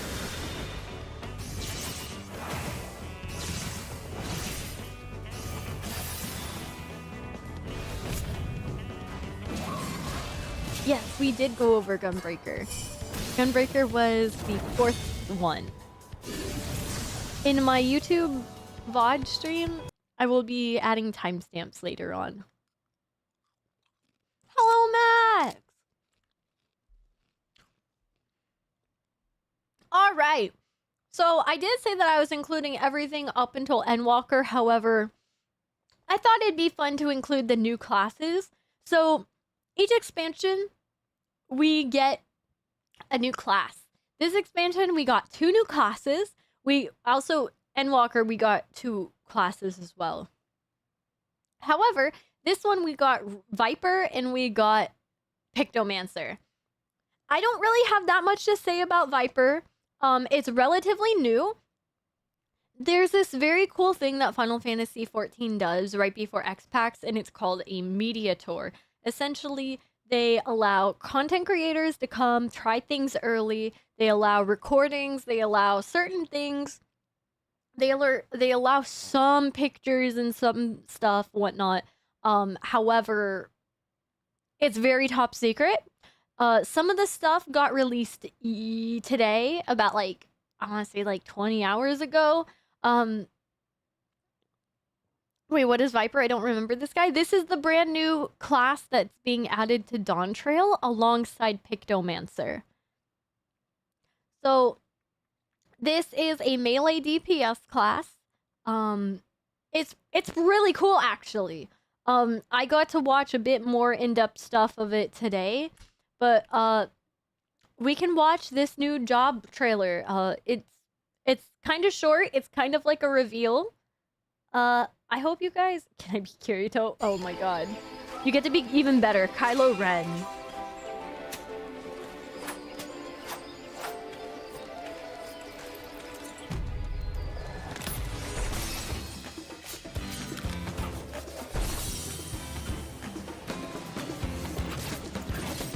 Yeah! You get to be dual sword like ninja almost. Yeah, Twin Blade. Yeah, or Assassin's Creed. But it's cool Assassin's Creed! Because it's in Final Fantasy! I'm actually very excited for Twin Blade. I'm probably gonna play it because I like the idea of the weapon. And also, that armor looks so cool, dude.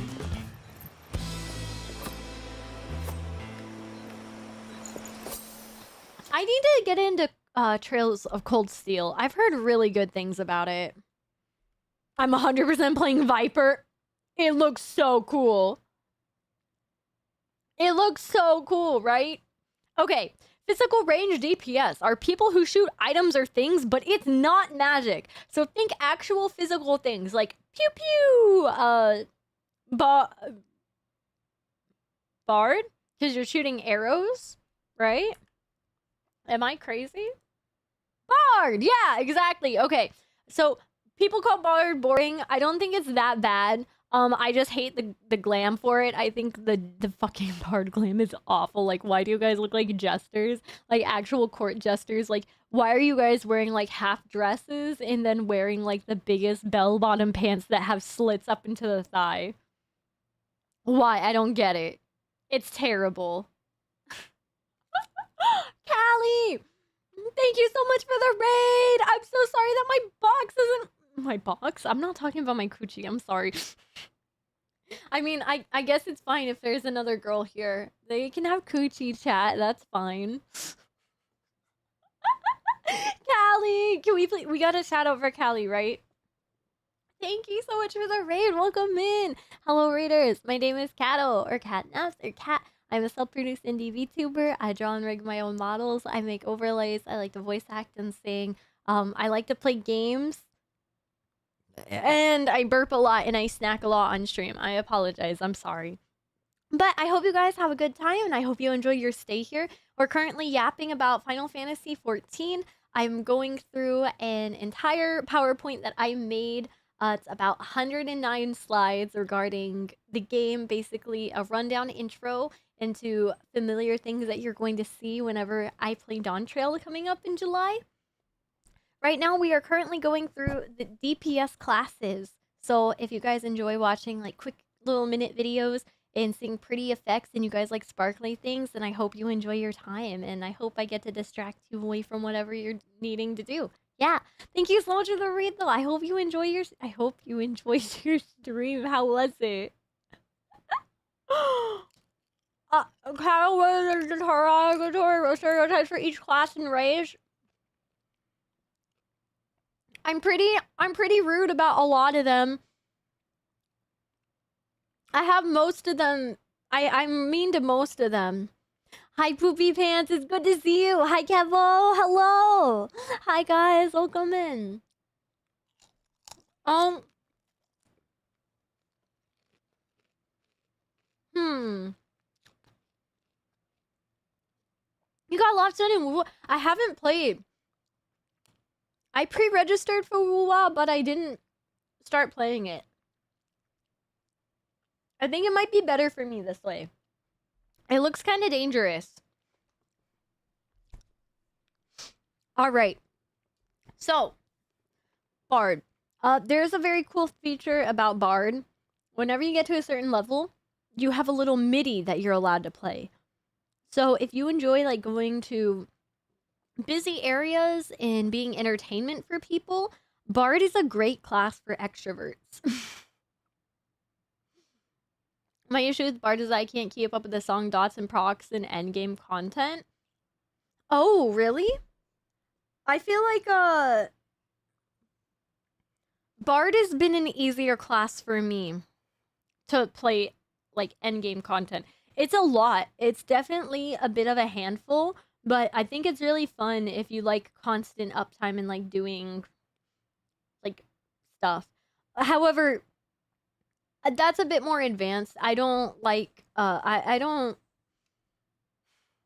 listen, sometimes as a healer, I get really into things and I forget to dot. It just happens. Sometimes I'm like, oh, my dot's been gone for 3 seconds. My bad.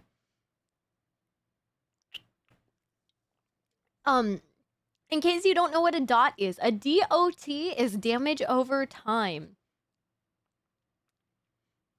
Whoa, Catto can do an advanced class. That's crazy.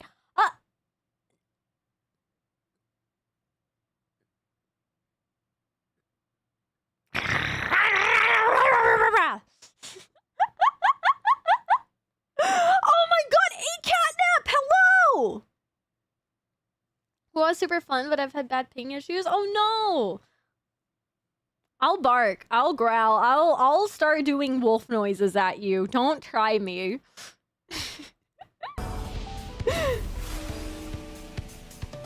All right, here is Bard. So essentially, I'm covering, but all of the songs, Bard has 3 different songs. So 3 different abilities that run over a certain amount of time. And then there's also a thing called dot. So you have to dot, and then you also have to make sure that your song goes off. And then before that song runs out, you have to swap to your next song. And then also when your second bar gets to 80, not 80, whenever it gets to 100, you get to release one major, that thing. You get to release the major come rainbow. Yeah, that thing. So it does damage, yeah. I'm not very good at explaining it. I can show you guys in-game, possibly. Yo, look at this, a machinist. Grr, I hate machinist. I don't enjoy machinist. I don't like machinist. I don't like this class. I don't like healing it. I don't like it in my party. You know why? Because I get heart attacks. Because this class scares me, okay? This class pisses me off. You know why? Because for some freaking reason, I always see this little robot. Whenever you're around level 80 or 90, you get this thing called Queen. She's a robot. She's like an android looking robot thing. And sometimes when you're far away, okay, listen.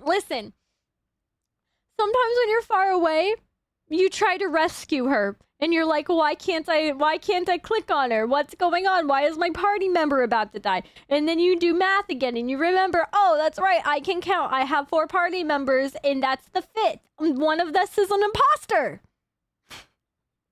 Hi, Rusty. You get a robot. You get to shoot things. This class is actually pretty cool.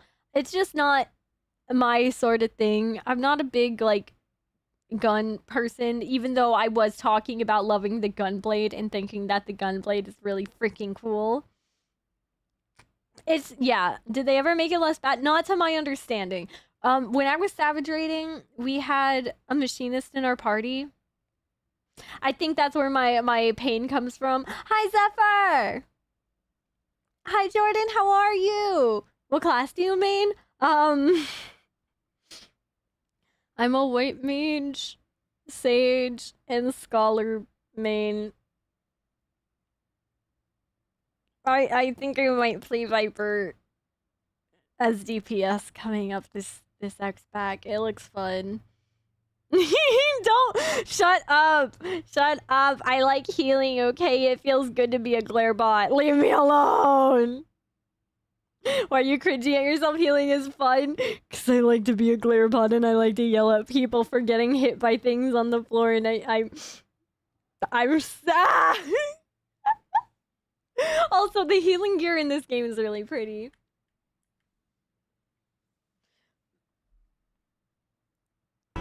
Okay. Ready?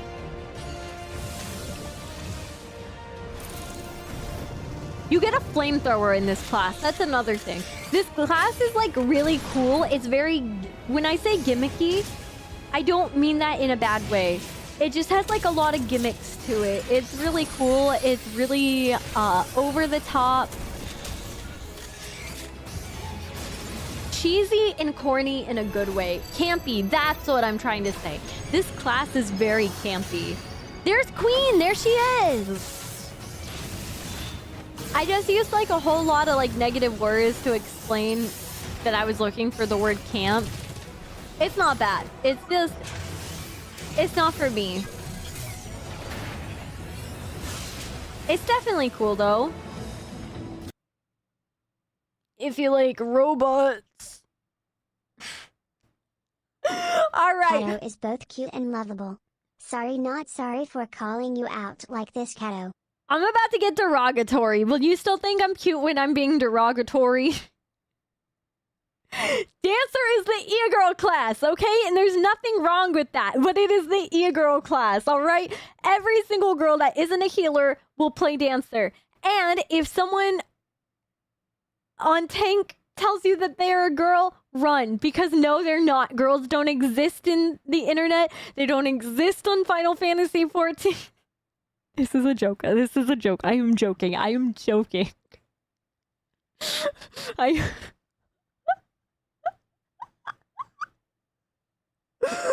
players are cool though. They have the original Twitter logo, okay? They have the blue bird, okay?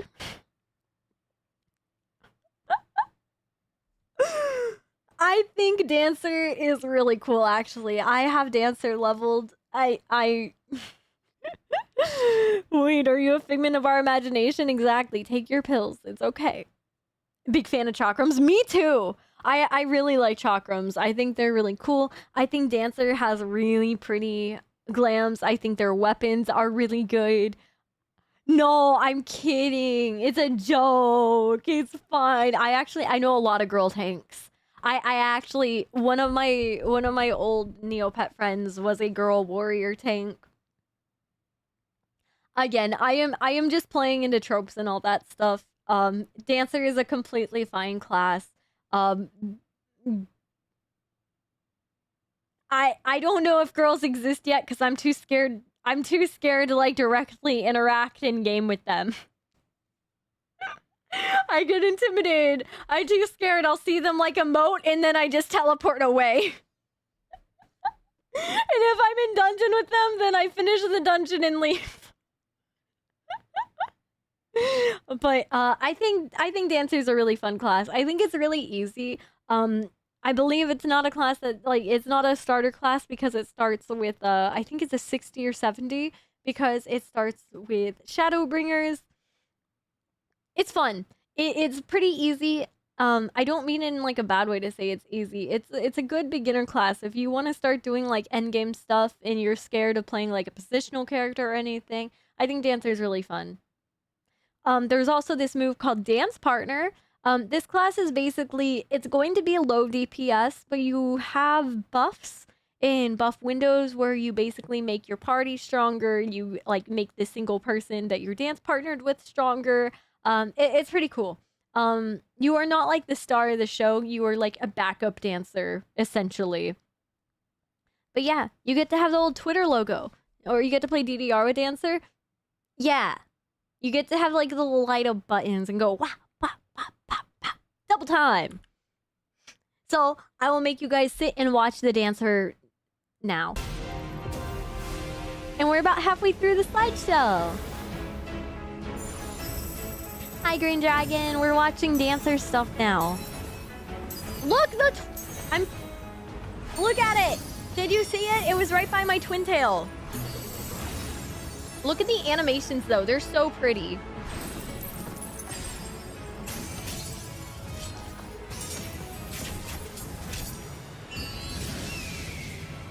This is like Brain Off a Vibe class. I highly recommend this class. Also, look, that outfit is so cute. I think this outfit for Dancer is so pretty. I also love the sound effects for Dancer. You'll hear like a drum go bum bum bum bum bum bum. And it's, I don't know why, it just makes me laugh. It is so silly sounding. A bluebird! Oh my god, we... Actually, funny story about bluebirds. I saw an eastern bluebird today when I was, whenever I was outside.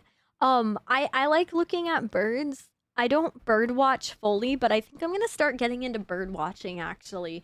Hi, Barf-chan! Hi, Barf! Yeah, Dancer also gets dashes as well. Cat watches birds, curious.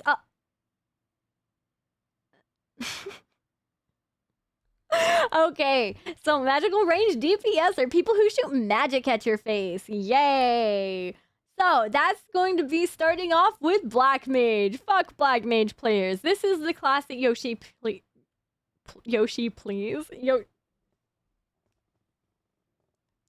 This is the class that Yoshi P plays. This is... I'm going to say this is the hardest job in game. I'm going to go out of my way and say that Black Mage is the most knowledge-based class in the game.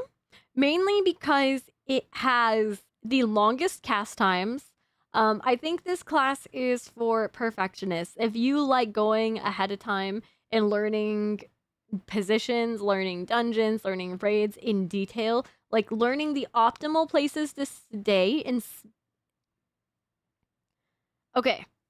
Let me do my best to explain how Black Mage works. Black Mage, essentially, you want to stand in one spot and you don't want to move. Anytime you move as a Black Mage, you have this thing called DPS loss. DPS loss essentially means damage per second is lost, meaning the damage output, the damage that you do, is lost. If you are moving around, you are not doing damage. And Black Mage needs to stay in place. They need to pop a squat, sit the fuck down, and start getting to casting, okay? If you see their little ley line on the floor, and it's in the middle of an AoE or a boss is about to hit them, you better have Benediction ready. They're going to their ley line. They're going to fucking do it.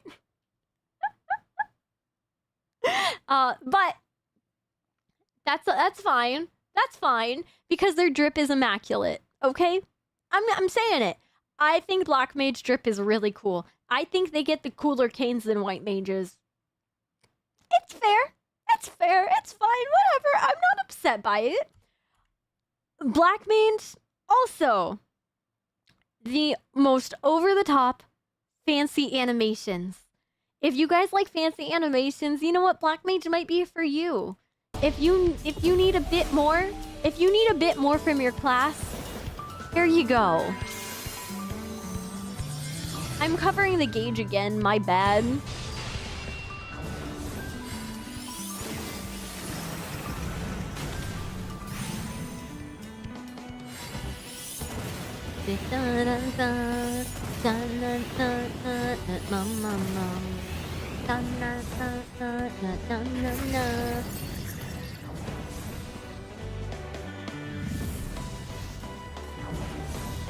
I used to play mainly Black Mage, but I had to quit because I realized how not fun the casting times for me are. I need to press more buttons, and yeah, keeping the rotation while being unable to move was really annoying for me. Yeah, Yeah, it's not a class for everyone. Also, Real Foreskin, thank you so much for the Prime sub. I'm sorry that my alert didn't go off for it, but thank you so much. I appreciate it. So, essentially, even though the animations are really, really cool, if you hate Black Mage, if you've ever played Black Mage, I highly recommend giving Bard a try, because in comparison to Black Mage, Bard is super active. And essentially, when you're playing Bard, not only can you just press buttons, you get to move around and press buttons. So it's a really good class for being like, oh shit, I don't know where to go. I want to keep doing damage. I want to be active. I want to do stuff. But yeah, Black Mage is kind of like the opposite of Bard in that regard. Screw you guys, I get 2 Bahamut's and we're not even in Summoner yet. We're not even there yet. Yeah, we are. We're here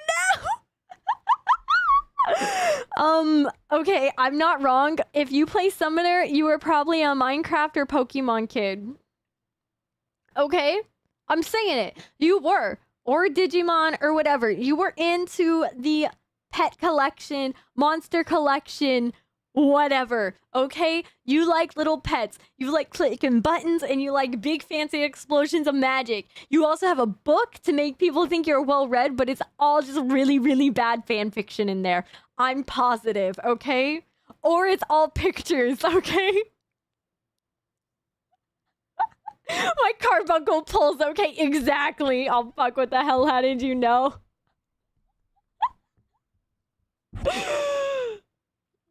It sounds like projection. Well, I don't play Summoner. I actually only have Summoner maxed to 90 because I'm a Scholar player. I play Scholar, I play Sage, I play White Mage. I don't play Summoner. But that being said, Summoner, you guys really do have really cool pets and summons. This class is made a lot easier. It's been extremely simplified over the years, which a lot of people are very happy and very angry about, justifiably so. But yeah, I hope you guys enjoy this little preview of it. I think it is one of the cooler classes, except you have this weird fucking horn. I don't, it's the Summoner horn. It's just, yeah. The horn is cool. I have 2 horns, so does that make me double cool? Horns out for Bahamut. It's a head strap. I don't like that.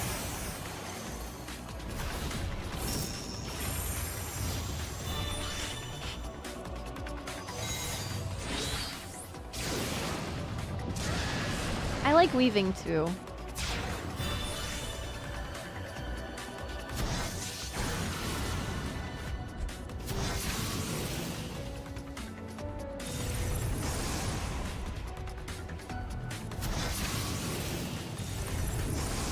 See, these animations are pretty neat, right? I love those. I love the ones that have like the fire and the electricity.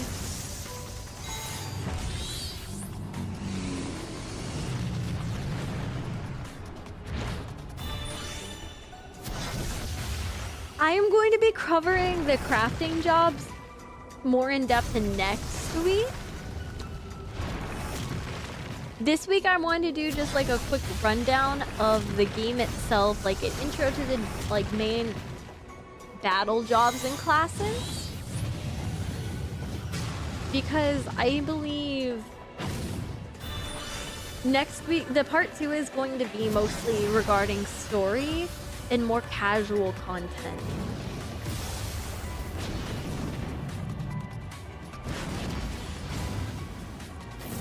We're basically prepping for Dawntrail over this next month. Every week I'll have something Final Fantasy planned out. And then I believe every Friday is Tekken Friday for a bit. Have a good night, Vodka. Sleep tight. All right, Red Mage. I need you guys to know that it took me up until yesterday to realize that Red Mage uses their rapier as a wand and a sword. I thought they only used it as a fucking sword. This entire time, I didn't realize that they flipped it the other way around, even though it's in this art literally right here.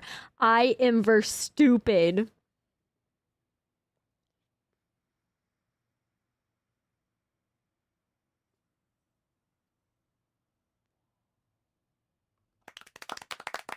Can I get a cheer? Yay! I figured it out!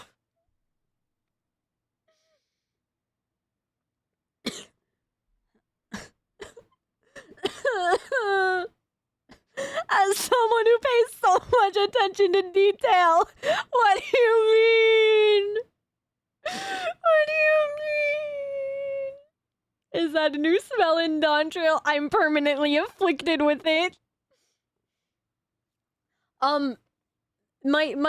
My little, like, autism joke there is, like, a genuine thing. I genuinely feel like I feel like I should lose points on my rad test for that. For not noticing that, I feel like they should remove 10 points on my rads test. I'm gonna be honest. I don't think that's very fair. I don't think that's fair. And also, just like Dragoon, I'm not telling you to jump off the map. I'm telling you to backflip off the map. Because guess what, baby? This class gets a backflip as well! Red Mage was the very first class that I wanted to play in this game. On my home server, I have a level 48 Red Mage. I had no idea what I was doing because I didn't understand anything in this game. And I didn't read anything. So now that I have read stuff and I know how to play the game a bit, I'm not good at Red Mage thanks to my dyslexia. I am bad at left and right. And that's how I treat Red Mage, because Red Mage buttons are basically between 1 and 2 things. You want to build up your white bar, and you want to build up your... Is it white and black? Yeah. Well, I'm bad at it, okay? It requires a bit of... Red Mage requires a bit of work. It's not that hard. It's one of the easier classes, but... I'm stupid. Also, Dwarf, thank you so much for the follow. I appreciate it. It's really pretty. I think it's really fun. You also turn into, like... You basically... Red Mage is really cool. You get to raise people. You get to work as, like, a slight... Like, you get a couple... Like, you get a heal. Maybe you were just trying to use a wand to cast half of this. I thought this little... Okay. With Red Mage, you hold the back of your hand up, and you hold your sword in the other. And there's like this little like metal floating gem thing that I thought that's how you casted your magic out of it. I didn't know that... Yeah, okay, listen. I'm not... It's not that I'm very stupid. I'm very stupid. Oh my god. Yeah, I had a Red Mage. Okay, so my very first static party was a paladin. No, I lied. It was a warrior. And then paladin, I believe. And then we had a reaper. And then we had a dragoon. And we had a red mage. And we had a machinist. I can't remember the last DPS. Hold on. Hold on, chat. Do I have another window? Hold on a second. I do have another window. I can just go and check this out for myself. Sorry. I'm one-guying myself because I need to know my static that I had. I have the videos of my clear still.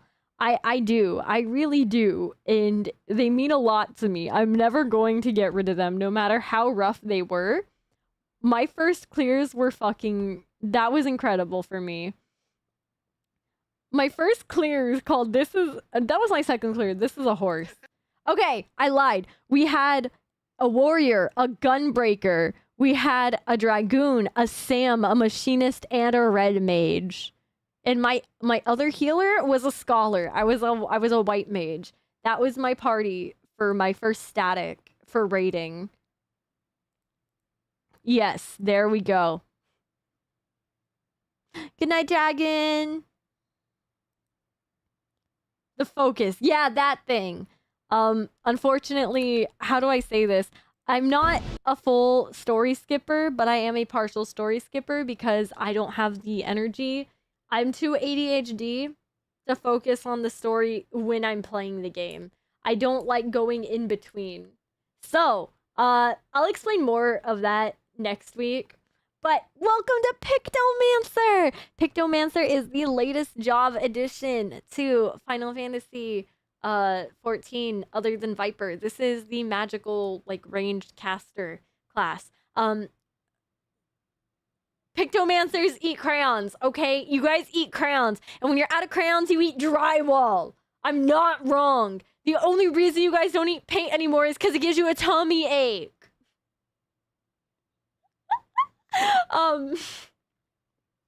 Actually, I was watching in the media tour that Pictomancer is a bit of an interesting class. It's not Black Mage 2.0. However, this system for Pictomancer is a bit interesting because when you're in the middle of battle, it takes about 12 seconds to reset yourself up to do damage again. When you're out of battle, you get instant cast on these abilities. But when you're in battle, it's about 4. Yeah, it's an extremely complicated red mage. Yeah, that's it. But after watching it, I don't know how complicated it is anymore. I was watching Preach. If you guys don't know who Preach is, I highly recommend watching Preach. He's like old dad MMO player to me. He's really fun.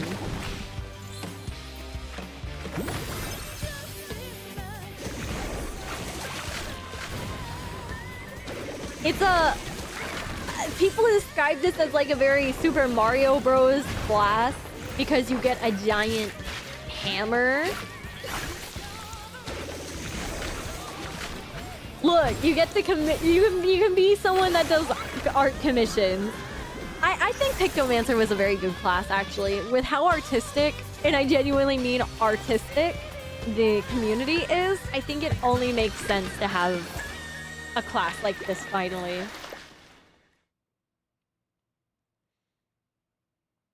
I watched someone cover from the media kit, and it seemed the Pictomancer segment was so long. Ah! Yay! Yay! All right, here, are you guys ready? We're at 75. There's 109 slides. Are you guys ready to hear Professor Catto lock in? Hold on. I'm gonna get the glasses out too. I'm getting the glasses out. You guys can see why I said that this is a 3-hour stream minimum, right? You guys get it now? Ow, watch where you're dropping pipes. I know, I keep saying that I don't have insurance, and you would think that I would get insurance, but I haven't yet, okay? It's just difficult. All right. I can finally make myself a bit larger. I can get bigger. You guys can see my face again. I also going to put on Final Fantasy music again in the background.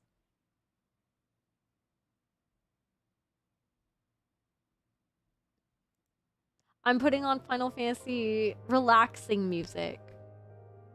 How's that?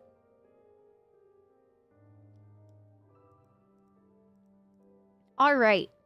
So, I just wanted to make it clear, and I wanted to explain something very important about the game called snapshot. I am not talking about snapshotting your dots or anything. Basically, this game works on snapshotting. Essentially what I'm trying to say is that this game, you will see certain things.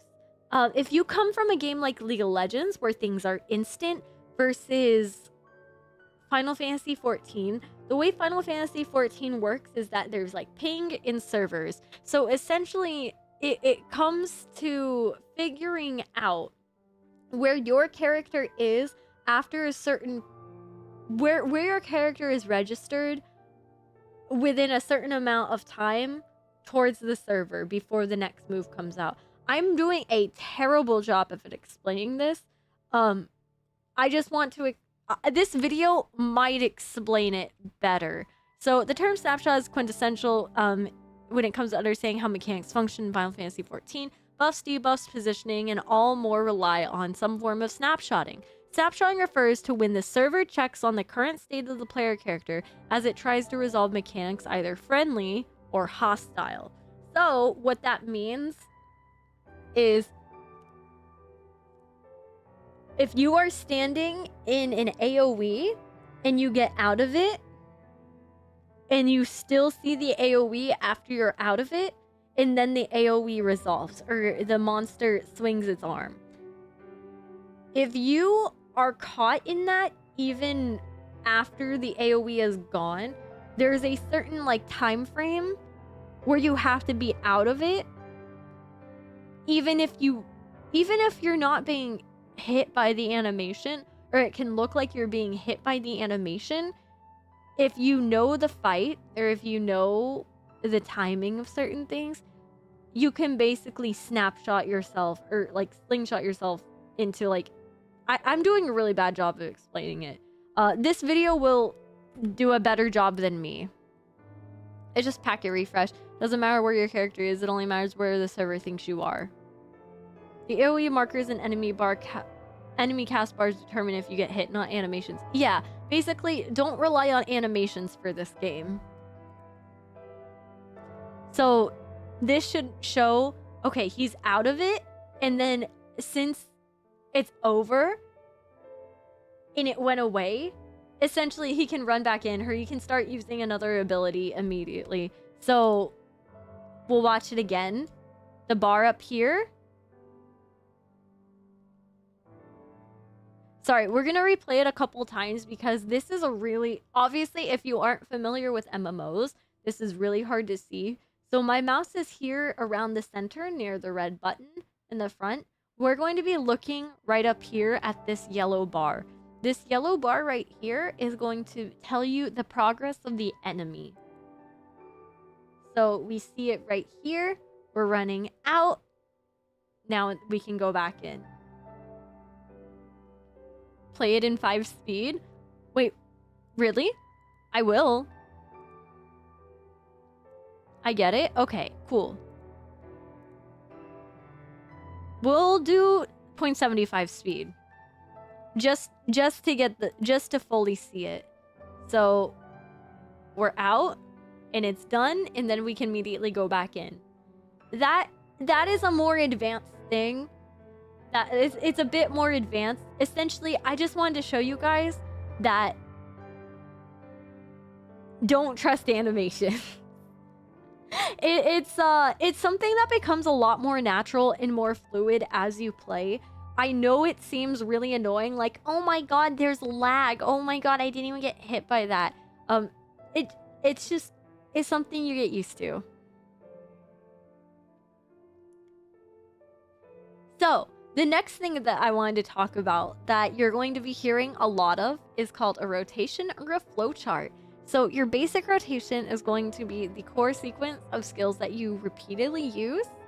Essentially, think of it as it is a flowchart, but think of it as the basic abilities that you want to use in order. So I use this ability, and then I use this ability, and after enough time, I get an even stronger ability. That's all it is. You just do certain things in order. It's just like the loop in which you do things for like the most damage. So certain jobs have single target. So basically some jobs have, well, all jobs actually. All jobs have an ability that only attacks one mob or one monster. And then they have an ability that attacks multiple monsters. But the multiple monster ability is always lower damage compared to the single target. And you may be like, well, why would I do... That's confusing. Well, there's a rule in this game where if there's 3 or more enemies, you do AoE multiple character, like multiple damage. And then if it's lower than 3, you do single target. So you just attack whatever is not being attacked currently. Yeah. So, I know that probably was like kind of all over the place. I apologize. Essentially, it consists of abilities that generate or spend resources like mana, TP, or gauges, or it's just like the basic rotation that you have. You know what I mean? The only... I would say white mages don't necessarily have a full rotation the same way because they just have glare. And then you're healing and doing whatever the party needs based on that. Healers in this game are very reactionary. That's the best way I know how to explain it. And then the barrier healers are very preemptive. So next thing is cooldown management. Essentially this game works on global cooldown and off global cooldown buttons. That may not make sense, but I have an in-depth explanation of what that is.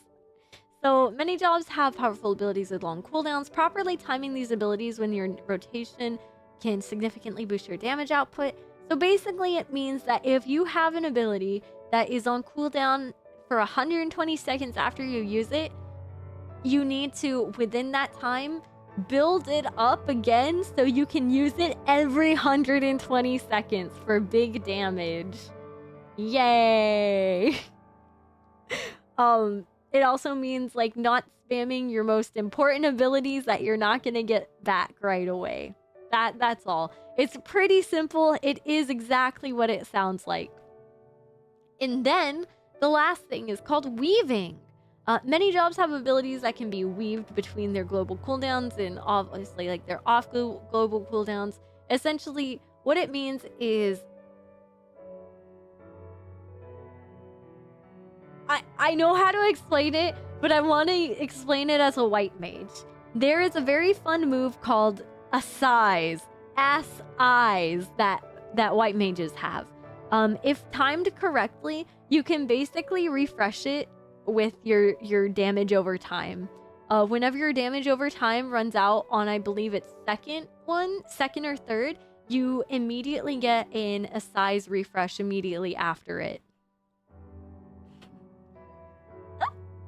Hi, Gershak.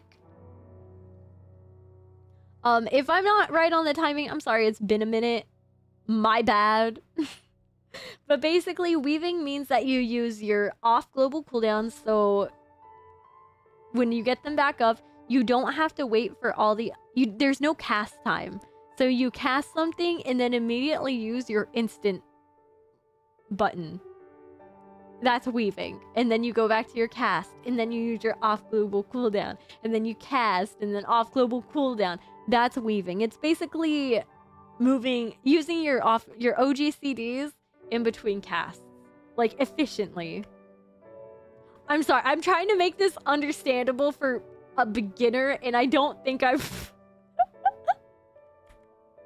Alright, so what's an OGCD and a GCD, Catto? Well, let me answer that for you, young classling, young grasshopper. An OGCD stands for off global cooldown. Who would have guessed?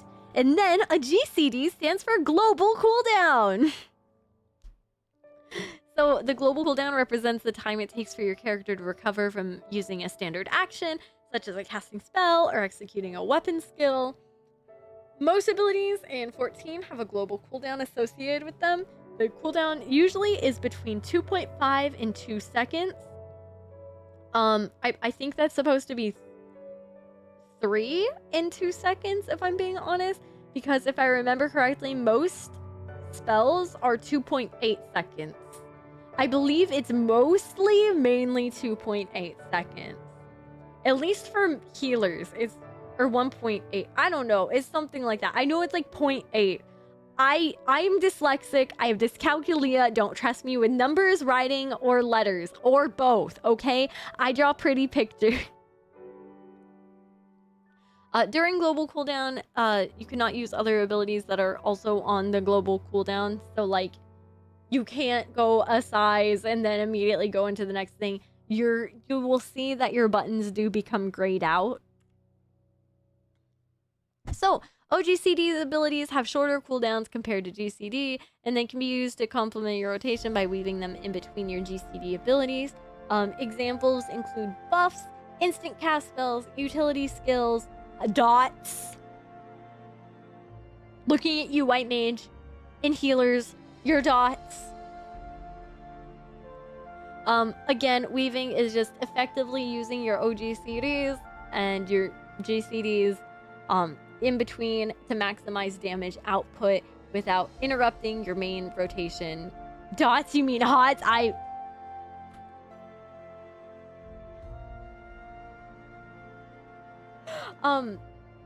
don't know if my throat will allow me, if I will have it in me to be able to go through the field trip today. However, tomorrow we will be playing Tekken. I will see about making tomorrow more of a chaos day. And maybe we can go through and do some dailies on 14 tomorrow and then finish out the day with Tekken. Yeah. But basically we will be playing, I will set up my Sage and my Dancer hotbar for you guys on stream. I know that is super high engaging, high octane content, but I was told previously that it actually is pretty fun to see how other people set it up. And also, it would be really fun to just be able to explain and show you guys why the HUD is so crazy and how to set things up. And also, if I set things up with you, maybe you guys won't be as overwhelmed. But yeah, I'll go through that with you guys. As a new player, I don't have to worry about this anymore, but I wanted to share a couple new things with you guys if you do end up playing. This is the hunting log. The hunting log is used for a lot of new players or whenever you're leveling your other classes. When you play on PC, it is accessible by pressing H. So it's really good for leveling your classes. It's another thing, we're about to get into what a grand company is. However, this will also allow you to get like currencies from your grand company. It allows you to help. It helps allow you to level things, and I highly recommend it. I didn't fully understand what it was early on, but you know, it is what it is. That being said, this is a grand company. The grand companies, there are 3 of them. They are a little difficult to understand entirely what they are at first and what their purpose is and what they are. Essentially, a grand company is like the city-state. It is like your home set point that you want to live at. It's like wherever your job is. Essentially, it doesn't matter. It doesn't mean anything that important. It is essentially a utility. So pick whichever one works best for you or go aesthetic-wise. I don't care. Essentially, Maelstrom is Limsa Lominsa. And then the Order of the Twin Adder is Gridania. And then Immortal Flames is Ul'dah. So I have them in order. Up top is like the main city where you will hear people talking about, oh, the cat girls of Limsa Lominsa. And basically a lot of people just hover and sit in Limsa. I'm not one of them. I'm scared of Limsa. I'm terrified of it. I don't want to go there. I love Gridania. I'm a Gridania forest. I'm a forest girly. Let me live in the forest with my cat people. Yeah, I don't know. I picked it because it was foresty. And then the Immortal Flames is Ul'dah. The Immortal Flames is probably one of the... I would say, depending on your class, depending on your job and like what you do, Ul'dah is probably the best one for... I don't know. I think it might be the easiest and the most utility-wise because, I don't know, it's the easiest to... There's a lot of stuff that happens in Ul'dah. I AFK limp so I don't interact. Well, you're scary. Yeah, unfortunately, it is the land of potatoes or popatos.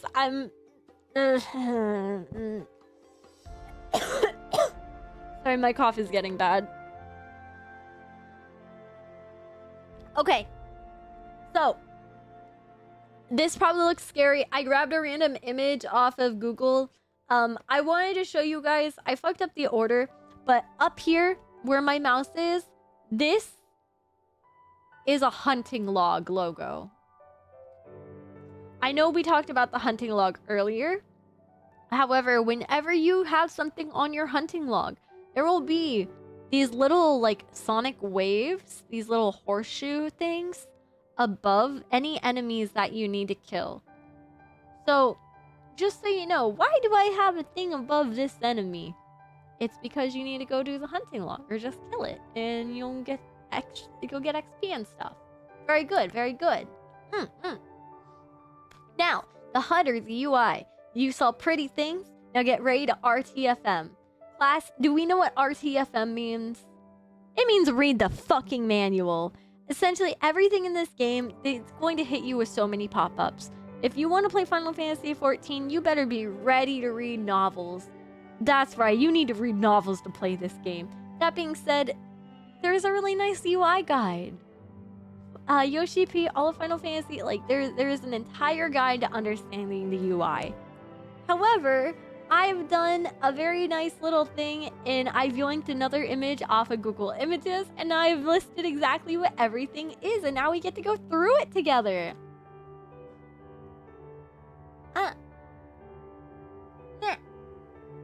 Nah. Sorry, I have a hair in my mouth. It's like right on my tongue and it's upsetting me. So, when you first start playing the game, this is kind of what it's going to look like. My setup looks a lot different, but I wanted to explain what all this is and the easiest, I wanted to explain it in simple. So, it may be hard to see, but up here, this is called the main scenario guide. So, this is going to be your story quest and your secondary quest. So up here, if you're ever feeling lost and you ever feel like I accidentally finished the next story thing, I don't know what to do.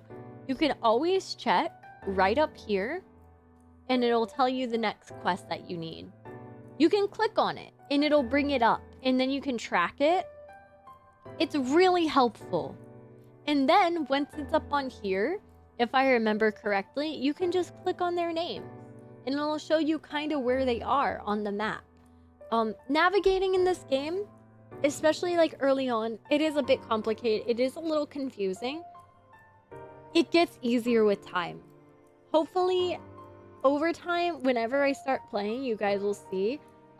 Also, before we keep going, I wanted to mention that because I am starting a new era of Final Fantasy XIV, if whenever I am playing and we are like playing as a community, like together, I am completely fine and willing to run people through stuff. I am more than happy.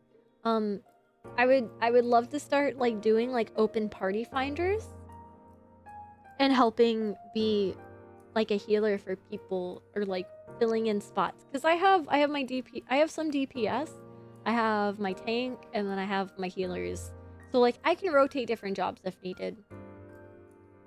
But I wanna try and make friends. I wanna try to... I just wanna be nice. I wanna try and be social this time.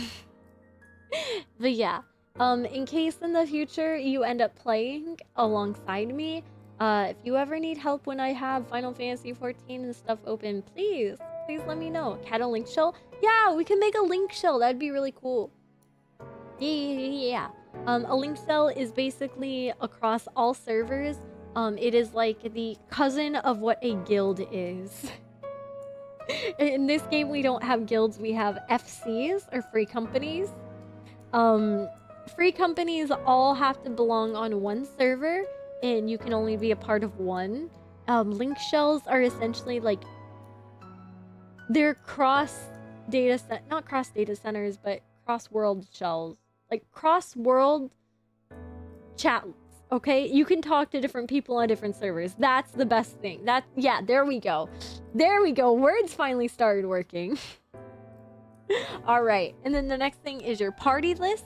So you will see yourself and anyone else who is in your party, or if you do trust when you're in a dungeon and all that stuff. Next, we have a log window. Log window is basically going to be where your general chat is. It's going to be your battle log. It's going to you guys can see that there's like there's a categories, tabs. You can customize those. You can also add your own tabs and customize them properly there. So say you don't want to be around any people, you don't want to see any wonky wild stuff from others, you can set it to just be story mode in case you want to see story mode stuff. It's also really nice because if you need, whenever you're raiding, enemies will say certain lines before they do a certain move. So in case you have auditory processing issues like me and you need an extra little hee hee ho ho that's in game, it's right there. Your hotbar? Hot bars! There's a lot of hot bars in this game. You can customize them. They're very fancy. There's a lot of buttons to press if you so want to press buttons. This is the basic hotbar. These are where your skills go. They're where other buttons go. Your parameter bar. Your parameter bar is basically your HP, your mana, or MP, and then your experience. They separated experience and your parameters, so technically you can separate them. You're good. If you want, whenever you're like max level, I hide my experience bar, and then I have a different HUD for whenever I play other characters that I'm leveling, because it's one less thing on my screen that I need to worry about. Basic info.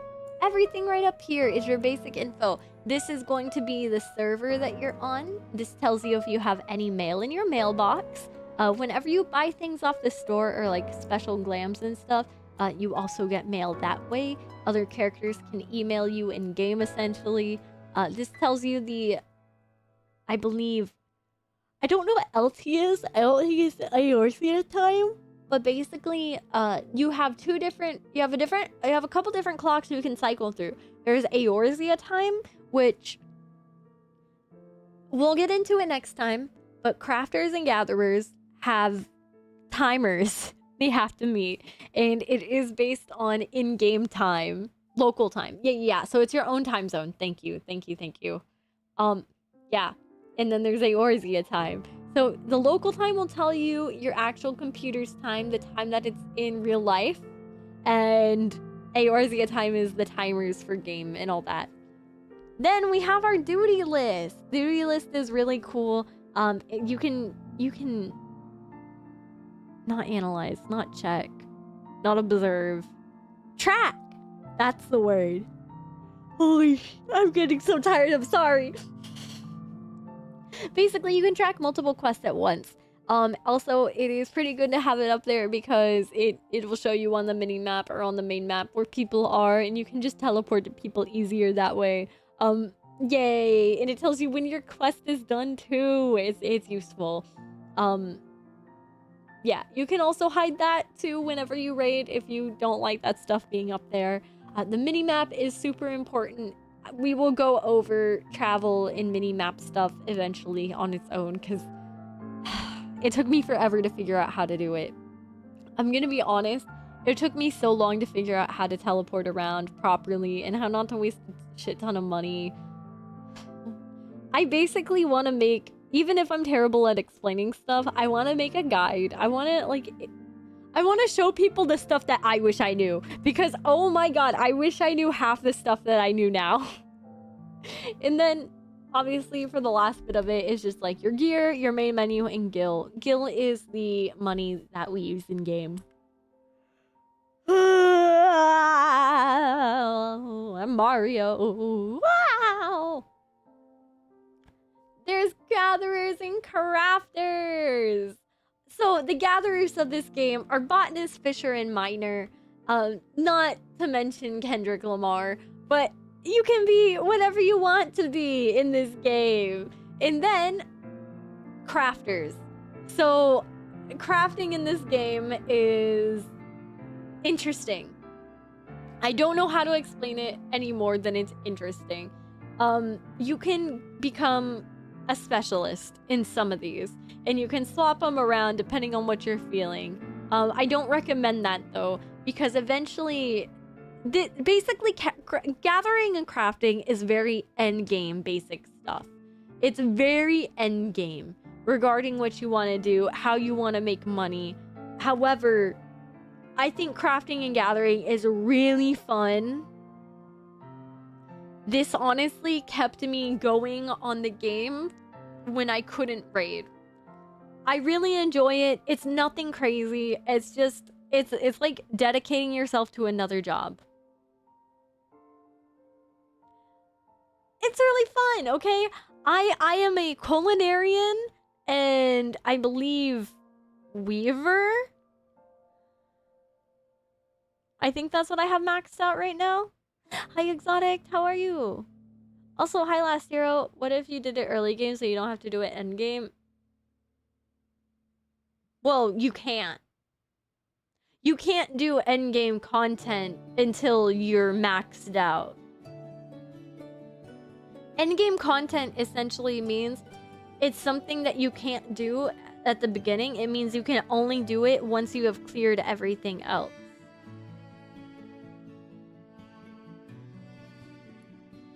But yeah, and then MSQ is here. I wanted to share the icons. I know they look very similar. Main scenario quest. If you are ever lost, if you're ever confused, you can always go to the top left and click on what's main. Or you can just look and see, oh, do I have any quest that has flames around it? What is that? This is what I need to do. This is always going to prevail. The number one thing to do in Final Fantasy is just play the main scenario quest. Play story. That is the quickest way to level up. This game does not have any moments like where you need to grind super hard to get to the next spot. It's really good in that regard. Content unlock quest. Basically, that's a blue quest. A blue quest means it unlocks anything special or extra. Side quest is just a side quest. It may be something that gives you a tiny bit of gil. It may give you a small item. It's nothing major. And then repeatable quests obviously are quests that can be repeated over and over and over. You may be wondering, well, what do you mean? Is that a thing? Yes, in certain regards, it is. This is the complete, in progress, available, cannot accept, cannot proceed, cannot complete. So it means the bottom ones basically mean that there's something limiting you or gatekeeping you from doing that. You'll also see a lot of in progress. In progress is used very, very often. So yeah, this guy is going to be your best friend. These are the main quests that you progress, and they're the easiest find because they're the easiest find because they have the fire around them. Yeah. Blue quests, they basically unlock extra fun stuff. Certain abilities also get unlocked to this. I didn't want to go too in-depth about it, but alongside your main story quest, you will occasionally be locked out of the next quest because you have to go into your job quest.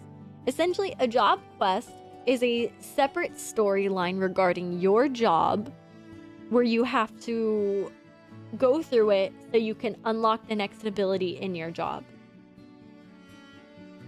You can't always get an ability from raiding. Or not raiding, from leveling. Hi, Crossdan!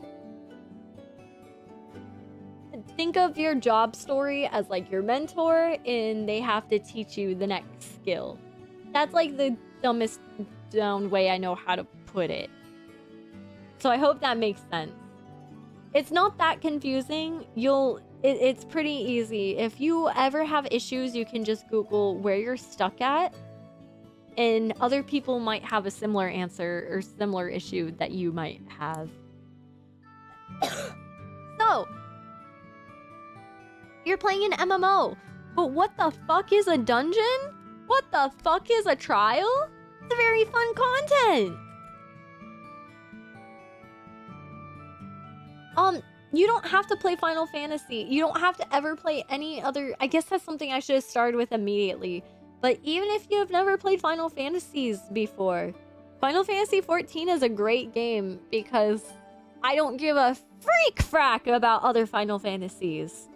I did not grow up playing Final Fantasy. I do not have emotional attachments to Final Fantasy games. So, Final Fantasy XIV is quite literally the only game I enjoyed. And it's mostly because there's Nier content in this game. And I love Nier with all my heart. And then the game actually just isn't too bad. But what dungeons are? Let's get back to the point so I can go nappy nap, sleepy time before 3 hours. So, dungeons. Dungeons are instances. They consist of 4 players, 1 tank, 1 healer, and 2 DPS. You can run these with other people, with real life people, other players, or you can use the trust system or whatever the new system is that allows you to party up and companion party with NPCs. So, essentially, the first dungeon that you will hit in the game is called Sashtasha, and it's a level 15 to 18 dungeon. It's really easy. It's nothing scary. It's very baby. Dungeons can be really fun. They can be really fun or they can be miserable. They're like the main content that people... I personally get excited for playing dungeons because I love having new dungeons in my rotation to play. Like in the leveling, we usually get way lower level stuff, but whenever there's a new expansion, whenever you're playing like max level and then you have people, you usually get like end level stuff. It's fun. I like dungeons a lot. Dungeons are really fun. Sometimes I'll just go back and run a dungeon just because I want to run a dungeon. Essentially, the way dungeons work, they're mostly linear. Usually you'll have to go through objectives, enemies. You'll have your duty list up to the side, and it'll basically tell you what you need to do. It's nothing crazy. It'll give you the list of enemies and a bunch of question marks as you progress. It's really cute. It's not that difficult at all. Almost everything in this game is very linear, so you shouldn't have any issues, especially as long as you aren't tanking for your first time ever. I don't want to scare people off from not tanking, but tank if you want to. Tank your heart's desires away, I guess. Trials are very similar. So in this game, we have different things. We have dungeons, and then the next part we have trials.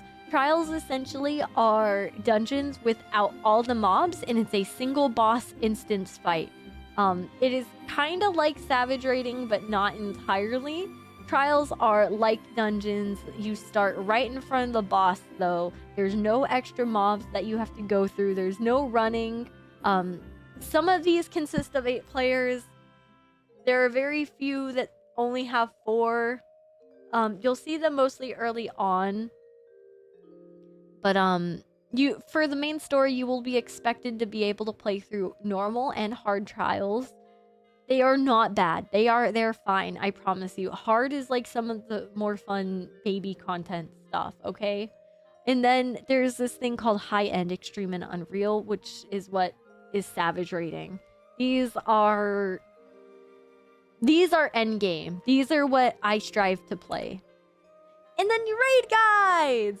So we're not going to be watching all of them because I do not have the time to watch all of them. But we're going to be watching there's going to be spoilers. Nothing too crazy. We're going to be watching Mr. Happy's Alliance Raid Guide because I think it's pretty cool. I want you guys to be able to see like what to expect for later game content. Because a lot of Final Fantasy is very easy stuff while you're learning. And I want you guys to be able to see like the cool, exciting stuff at the end, the things to work towards, because that's what makes me happy in this game. I like seeing what I get to work towards and what I get to do. And then the second video, because we're going to be watching 2 different raid guides. We're going to be watching the normal Alliance raid guide that everyone has to do.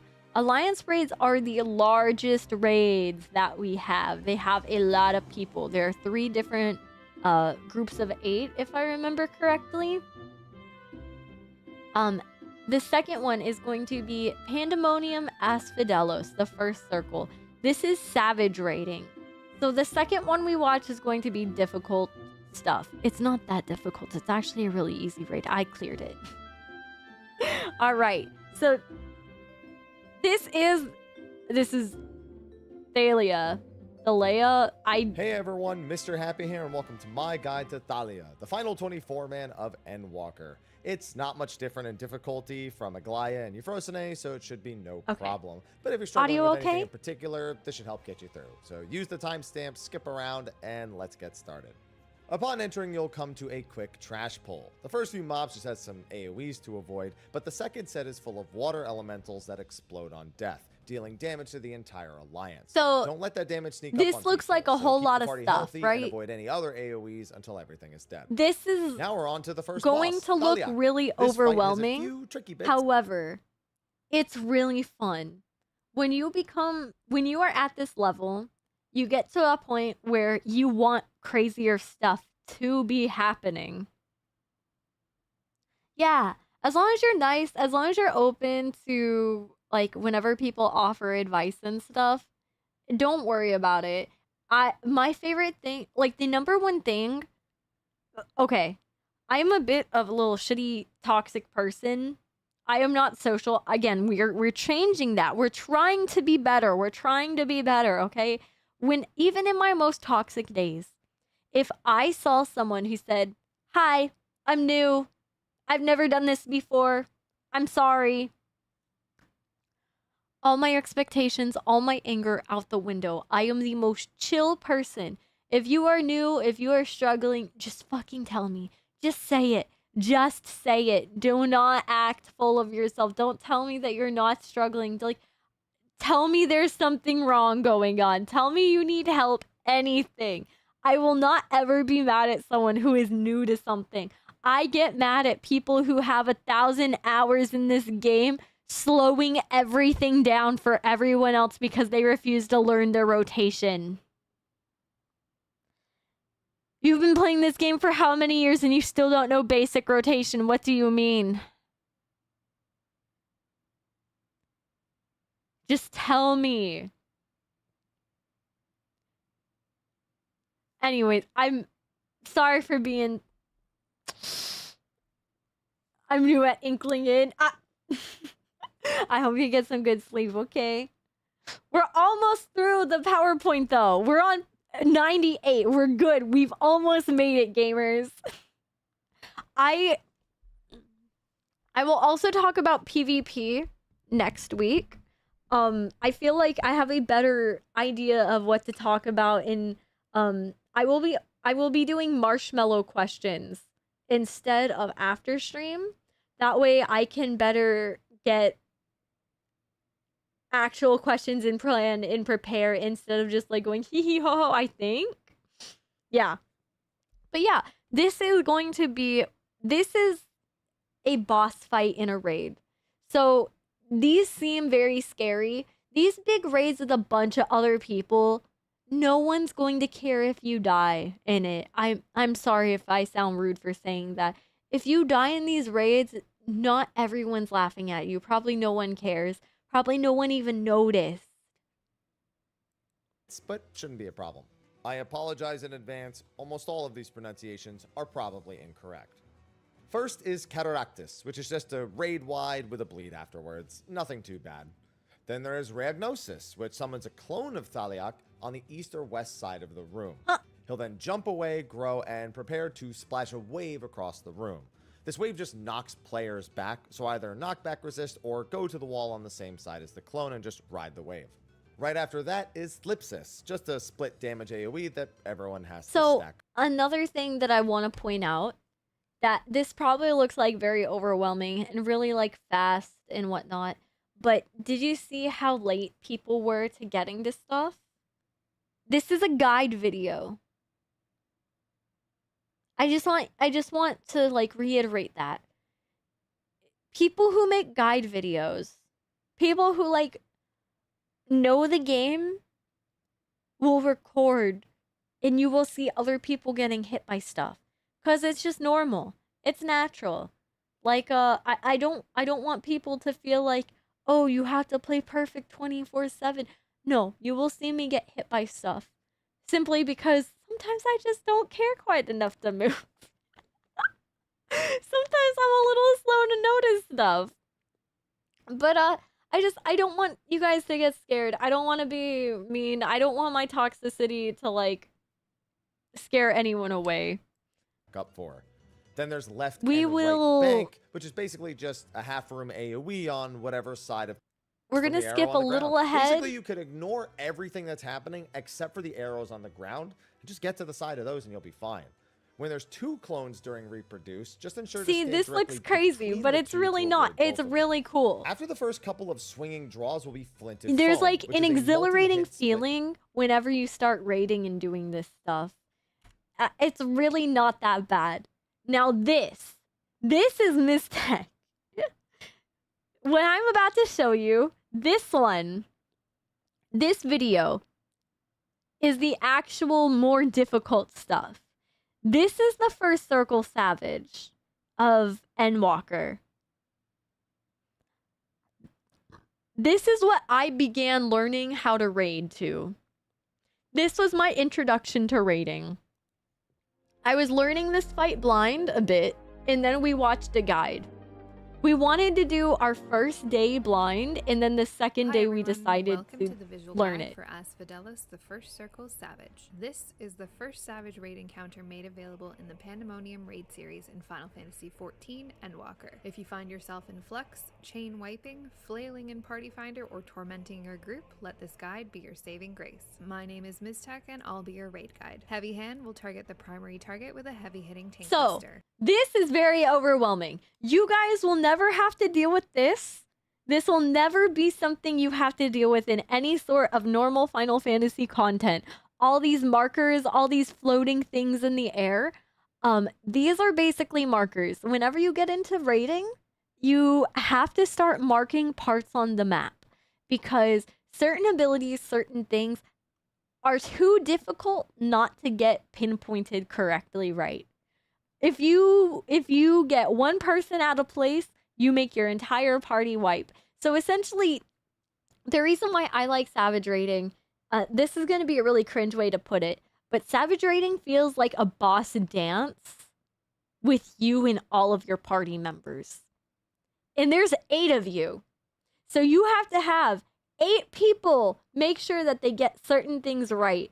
And it's really fun because sometimes you are the reason why you make your party wipe, and you know when it's happening, and all you can do is just guys, I messed up. Guys, I don't know how to count. I forgot what I'm doing. Out, out, out. Oh no, I needed to be in. It's very coordinated. Yeah, exactly. It's really fun. It's really, really fun. It seems overwhelming. I promise it's not. I promise you, just give it a try. I want to try and raid again. I want to try and raid again on stream. So, anyways, yeah. You're not there yet. You're not at savage raiding type Stand stuff. far enough apart to avoid This- overlapping each This move. So, the reason I kind of wanted to show you guys savage raiding is because I think the animations, the boss animations go crazy. handle this. We have assigned positions for purple baiters inside the boss's hitbox. Yeah, and there's a assigned there's a positions for like, red there's a baiters at certain the thing called intercardinals purple at max baiters. melee range. In most cases, all melee can arrange themselves for the purple debuff in the center, while the ranged stand at the intercardinals at max melee range for the red. Should a melee get red or a ranged get purple, assign 2 players to be ready to flex their assigned positions should the need arise. This is like extreme endgame stuff. So this is the stuff that you have to be in voice chat for most of the time. This is stuff that you actually need to practice and learn. It's not something you can practice entirely out of static, but this is something that you need to be like actively like working on and learning if that's what your static requests of you. I genuinely did have to study this and the next fight for myself because I didn't understand certain mechanics. And I didn't want to rely on the rest of my team. I didn't want to make them pick up the extra slack of having to calculate certain things within time for other people. So if you enjoy any sort of like challenging yourself, if you enjoy teamwork and you enjoy pretty bosses and pretty animations, I highly recommend giving Savage Raiding a chance when you can. I will do my best to try and find a party or make a static for us so you guys can watch and you guys get to watch me like suffer at my peak happiness. But yeah, you guys do not need to worry about that. The Scions. So Scions are something that you guys will see a lot in this game. It is again more of a story focused thing, so it will be next stream. I am covering Cunty Urianje, who talks in cursive. I am covering Alize, the sassy bitch. I am not covering Alphino the twink. But you get to see Thancred Waters and Y'shtola over there. I'm not the biggest Y'shtola fan. We will get into that next stream. These are the guys who are basically main story. Again, I'm an infamous story skipper, but I'm not a full story skipper. We're going to be going through the entire story on stream. We're not skipping the story for Dawntrail. Yeah. Thancred. This is Thancred. Outside of account creation, the mini-map is the hardest. We'll eventually get into that as well when I have a better setup or I can go through the actual game. This is the daily content in Duty Roulette.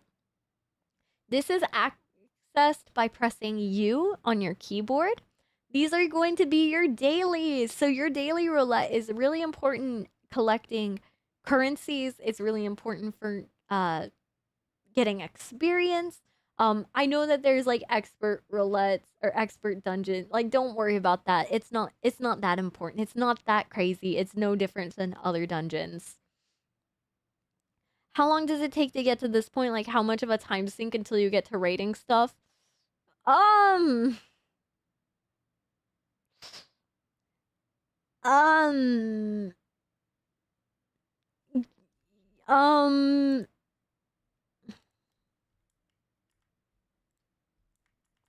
Well, fun fact, that was the absolute last slide. So I only have 105 slides.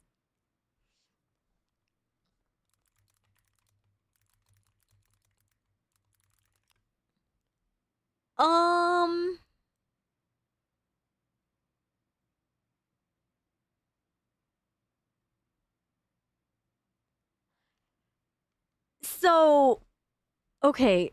I'm going to go back to my just chatting screen if you guys are okay with that.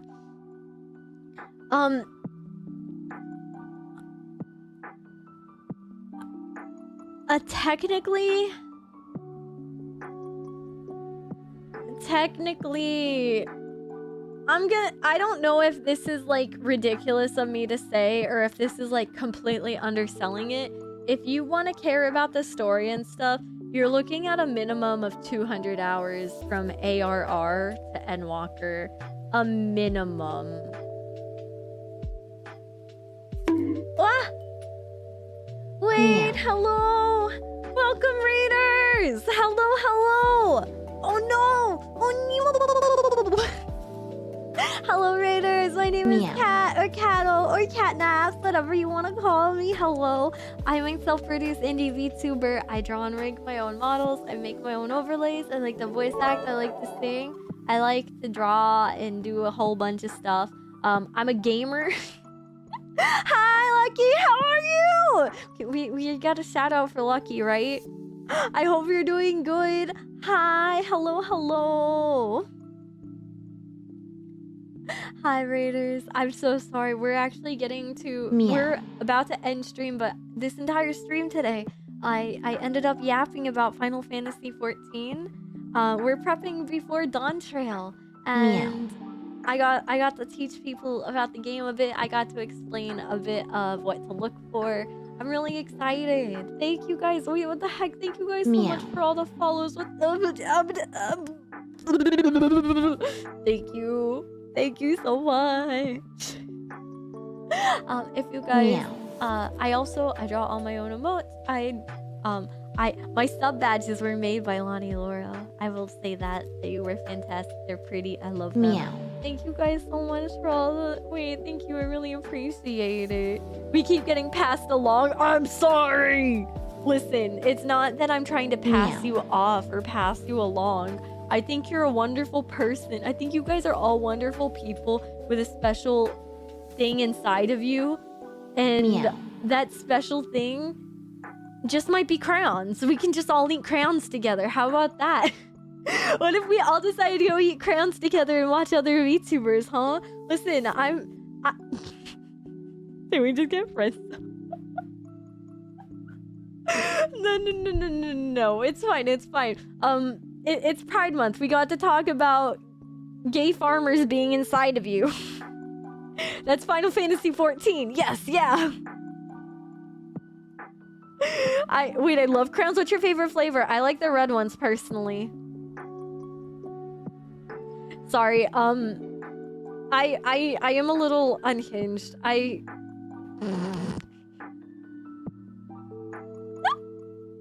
I've been up for a minute. My cat decided to keep me up super late last night, so I didn't get to sleep entirely super well. I stayed up a little later yesterday because I accidentally might have cooked on a Catto bathing suit design. Dude, I'm the most. They're used to it. Let's go. Lucky, I wanna bother you more in the future. I'm just really shy. I'm really scared of being. Okay, I'm gonna be real. I'm gonna be straight up. I'm just severely. I feel like when I say this, people don't understand it, but like, I am severely autistic. I have a very crazy high RAD score. I'm very scared of social interaction with people. If I'm weird or I say anything strange, please know it is not like I'm being a freak or a weirdo. I mean, like, I am a little freaky weirdo, but like, there's something. Meow. I'm just a little. There's something a little silly about me. Just. I like being the pet for people. Like the stupid pet that people like pet and also kick and feel a little pity towards. Like, oh, look, it's stupid. It's still trying. You know, Is this how I view myself? Am I projecting? Meow. Hey, chat. That's crazy. When did you become my therapist? When did we swap tables? When did the tables turn? It's endearing. I'm really glad. I'm glad. I'm trying to be very just forward about it. Which, like, I know I don't need to be forward about stuff, but it makes it easier for me. Also, I'm sorry, since there's so many new people around, I'm gonna yap really fast about this. I'm a baby Tekken player. Do you know other languages? I'm very bad at Japanese. I know I'm passion Japanese. I like singing in it, but I'm not that good at it. Cat likes to be the pet. Catto is the best Catto, and you can't tell me otherwise. Well, 1 second. We're going to say goodbye to YouTube. We're going to say goodbye. Thank you, YouTube. I'll see you next week for Final Fantasy Part 2 explanation. I hope you guys have a good rest of your night. Sleep tight and don't let the bed bugs bite. And we're gonna jump to that's the BRB screen. We're gonna end on the BRB screen for YouTube. Bye, YouTube. Thank you so much for hanging.